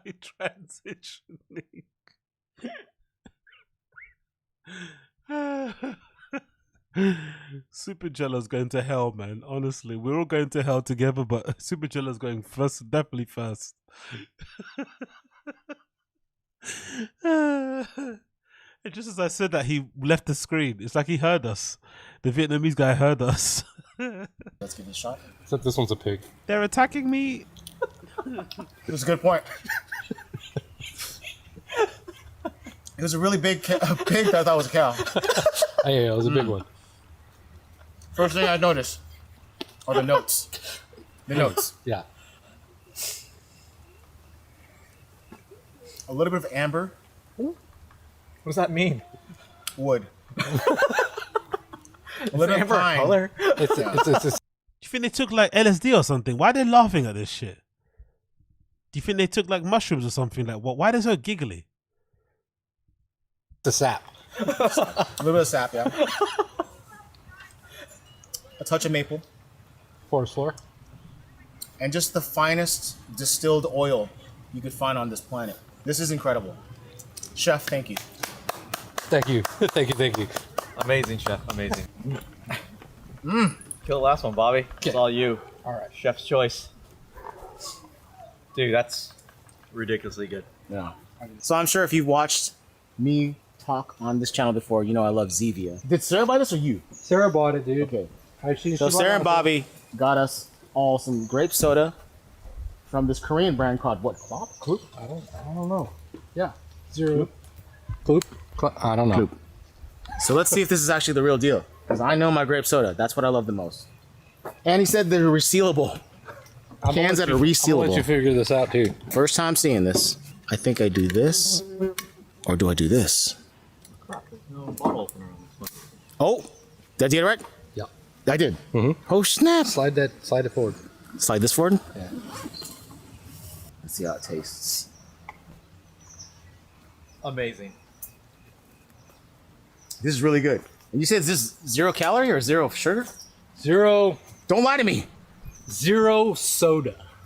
Look at the can. Oh no! Look at the can, bro. It's all in Korean though. I don't know, dude. Use your translator app. That means there's a lot of sugar in here. It's like 0. It has 2,000 calories.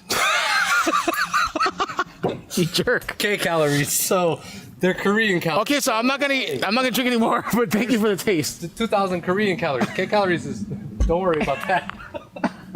Look. K cal. That's Channel 5 in Los Angeles, dude.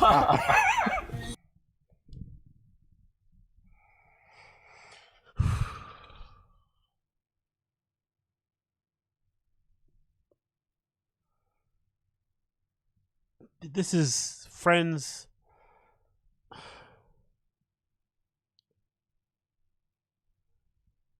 I get recording this with your friends for your friends to enjoy, but this is a vlog. It's just excruciating, bro. Like, do we need all of this little fucking banter? Like, just open the can, taste it. It wasn't that good. Little joke. You cut to the next scene.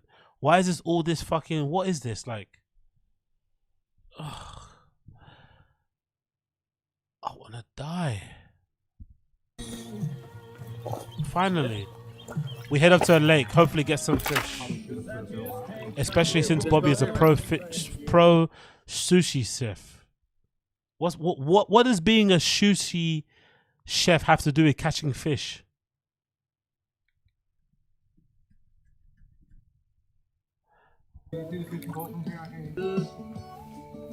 He was going to teach me how to properly fillet a fish. Okay, that he can do, but to catch it. 3 points of contact. Unfortunately, no luck this today. What's the contact? Do you want to? You're good. What you want to do? Then we had to hike up to the dark. Can you get it to me or no? I'm trying to film too. That's why. I know. Oh, you're filming this. Fantastic. You got it? You got it? Yeah. Oh. Thank you, Bobby. All right. Good luck. Thank you. Bobby's like, I'm out. How much gear did fucking Chin take with him? How much? I bet all that thing on the table. I bet all that stuff that was on the table is all Chin's. I bet all those bags are all Chin's. I bet all of them. How much stuff does he bring with him, bro? He brings his whole house every time he goes to camp. Like fucking hell, bro. Got you. What you want to do when you're at this altitude? Eric ended up with everything. Look, he's got. I feel like Eric's gonna pass out any second now. He's got all the poles. I know, and the backpack. Yeah, he's gonna pass out. All right, you good? You good? Altitude. Oh You gosh. just want to go ahead and just breathe. 1, 2, 3. 1, 2, 3. Breathe. Okay. All right. Once you get past that first 30 feet of altitude, yes. Go ahead and take a sip of water. We don't have any water. I don't have any water actually. Nah, for real. Look. I'm not even hating. For real. Why is this in the vlog? The funny bit in this was him handing the bag that was heavy to his friend, him tripping over. But why is all this shit in the vlog? Why? He might as well just do an IRL stream and just upload the whole thing. If you're gonna edit a vlog, why is this included in the edit? Just cut it out. Well, I'm carrying this like 50-pound backpack though. What is in that backpack? That's so He heavy. put the chair in here, bro. He put that. He's got a camera with he's got a camera that picks up sound from different angles. He's got Adobe Premiere. He's got the latest iMac. He's got a really good camera, the best gear, and all you get is a vlog that looks like it's been filmed on an iPhone. What's the point? So we got to stand and he got to sit, and then I'm carrying his chair right here. That backpack was ridiculously, like, unusually heavy. It's because of the chair. Look. Yeah, there's a quick chair in there. Sorry, guys. Okay. It was so tough to climb up that freaking cliff. Like I like how there's a fucking bait still on a fucking hook, and look at it, it's just dangling like this. Banter. That's liver, dude. That's liver. I'm gonna get hooked in the ear or something. Oh my man. You might want to goodness. move over here. Don't get me wrong, as cringe as this is, I'm happy to hear Chin laughing and sound like he's having a good time. He's with his friends, he's having a blast, but this is excruciating, bro. Like, as an edit, as just a viewing experience, like, look, bro, there's still bait on the fishing line. It's cut this shit out, bro. You gotta be more aggressive with the cuts. Shotgun. Tastes the same as what Bobby You could just reheat tomorrow. So I'll cook everything and then you guys. Okay. Yeah. I'll eat more of that for sure. Yeah, okay. There's 3 of those. These 3 of these. Oh, so yeah, look at the difference in quality of the food that this Nobu chef is chefing up. It's crazy. So the food looks fucking fantastic. That's a good thing. Dude, you took the time to make it. I'm gonna eat it. Bam. Bobby gonna flip? What the?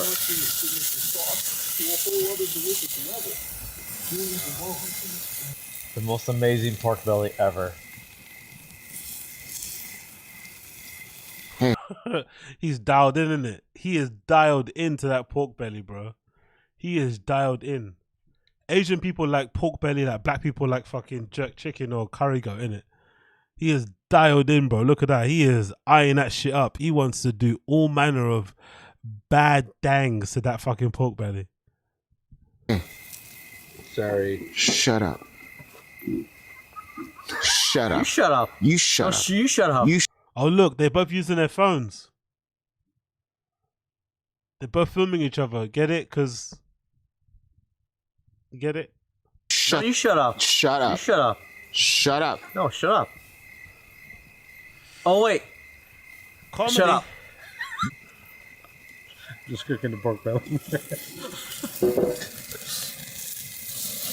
Bobby, you might have the same one I do. Let me see.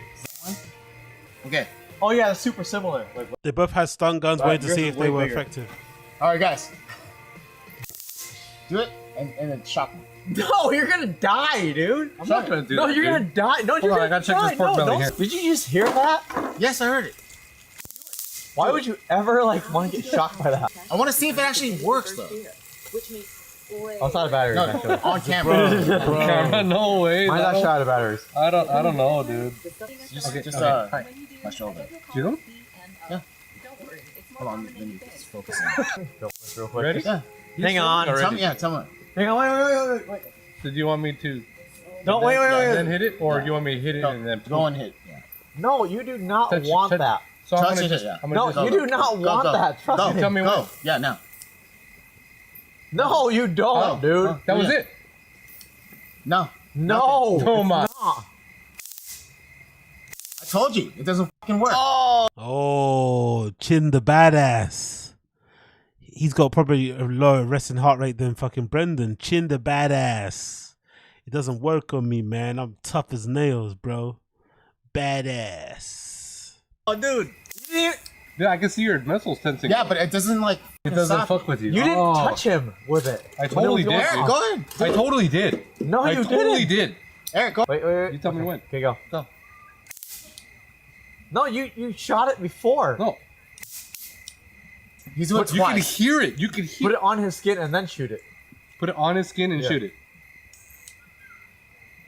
Oh shit. You can I hear can it. feel it. It hurts. You can hear it. It's I'm not. sorry, I'm It's not sorry. gonna fuck me up though. Yeah. Oh shit. That's. Damn. You want to try it? I'm Oh a hell little no. curious. Don't do it yourself. That shit hurts. Not to yourself though. Dude. I'm No, sorry. I I don't did want that, to. bro. I'm sorry. I don't want did- to try it. Dude, I'm it's. saying They're gonna start fucking. Because that would actually make it more interesting. If they actually start fucking, that would actually make it way more interesting. like, don't do it, It to hurts. yourself. Amazing.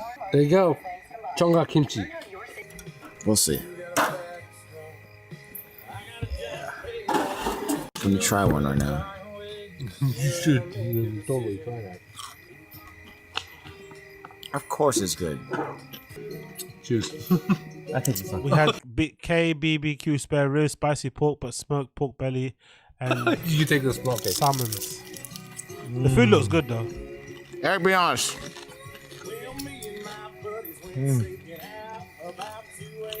It came straight from the fish.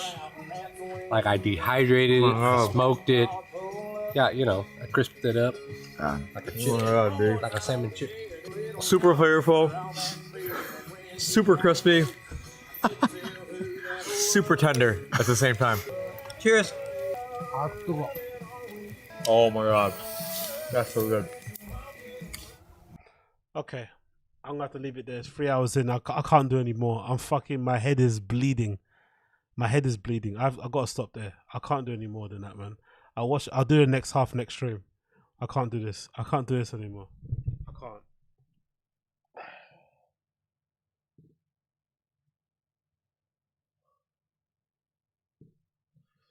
Wow.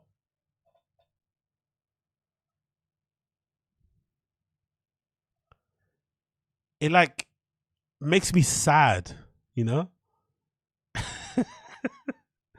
It makes me sad.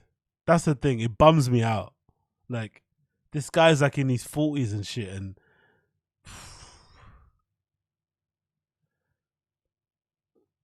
It just makes me sad. That's it. It makes me fucking sad. I'm not gonna lie. It legitimately makes me sad. Like, fuck, bro. Like, it's finally over. I'm sorry. I really am, man. Honestly, I'm sorry. I really am sorry. I tried, but I just kept thinking to myself, like, wow, bro, what a sad, miserable existence. Like, vlogs are meant to make you have like FOMO. They're meant to make you have wanderlust. They're meant to make you feel intrigued, like you want to be there with. Like, vlogs are meant to kind of like, you know, inspire you in a way. These ones just make me fucking sad. Anyway, I have to leave you there, guys. It's 3 hours in. I got to head off. It's 6:30 in the morning here in London. I've got to go. Thank you for joining me today. I'm going to try and do another one tomorrow or Monday. So if you're around, we'll do the next half of the fucking vlog and hopefully watch some other bits and bobs as well.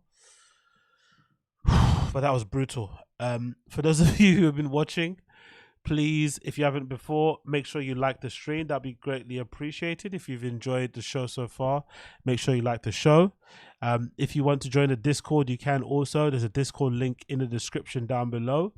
I'm slowly but surely turning all the shows into podcasts, so I forgot to do them ages ago, so I'm updating them. So if you want to subscribe to the podcast as well, I think there's the link is in the description as well. You can subscribe on like Spotify and shit and whatnot. If you don't want to watch it, I think there's a Discord link in there, or if not, I'll put it in there. A podcast link, so you can listen to the show on Spotify or Apple, whatever you use your podcast on. But for the time being, please make sure you liked it before you leave if you enjoyed it. But yeah, thanks for tuning, guys. It's been a pleasure, never a chore. Thank you for hanging out with me. Big up the chat for holding me down. And yeah, we will reconvene with the next half of Chin's vlog when we next do the pod, okay? Of course. Thank you, my friends, for joining me. Appreciate every single one of you. Big up Andrew, Uche, I see you, TV Huck, Crash, Jian, Eddie Days. Big up Lenny, Logos Cartel, PO09 Bala, Super Jello. Big up my guy. Big up Cloud 20, Cloud K20, sorry. KYLIE, who was here before, Assad, LWZ, Young Old Vibes, my G, Wagwan. Everybody here, 7 Dirty here before. I appreciate all of you. Thank you for hanging in there. Please like the stream. But apart from that, take care, be safe, everybody. Nighty, good nighty.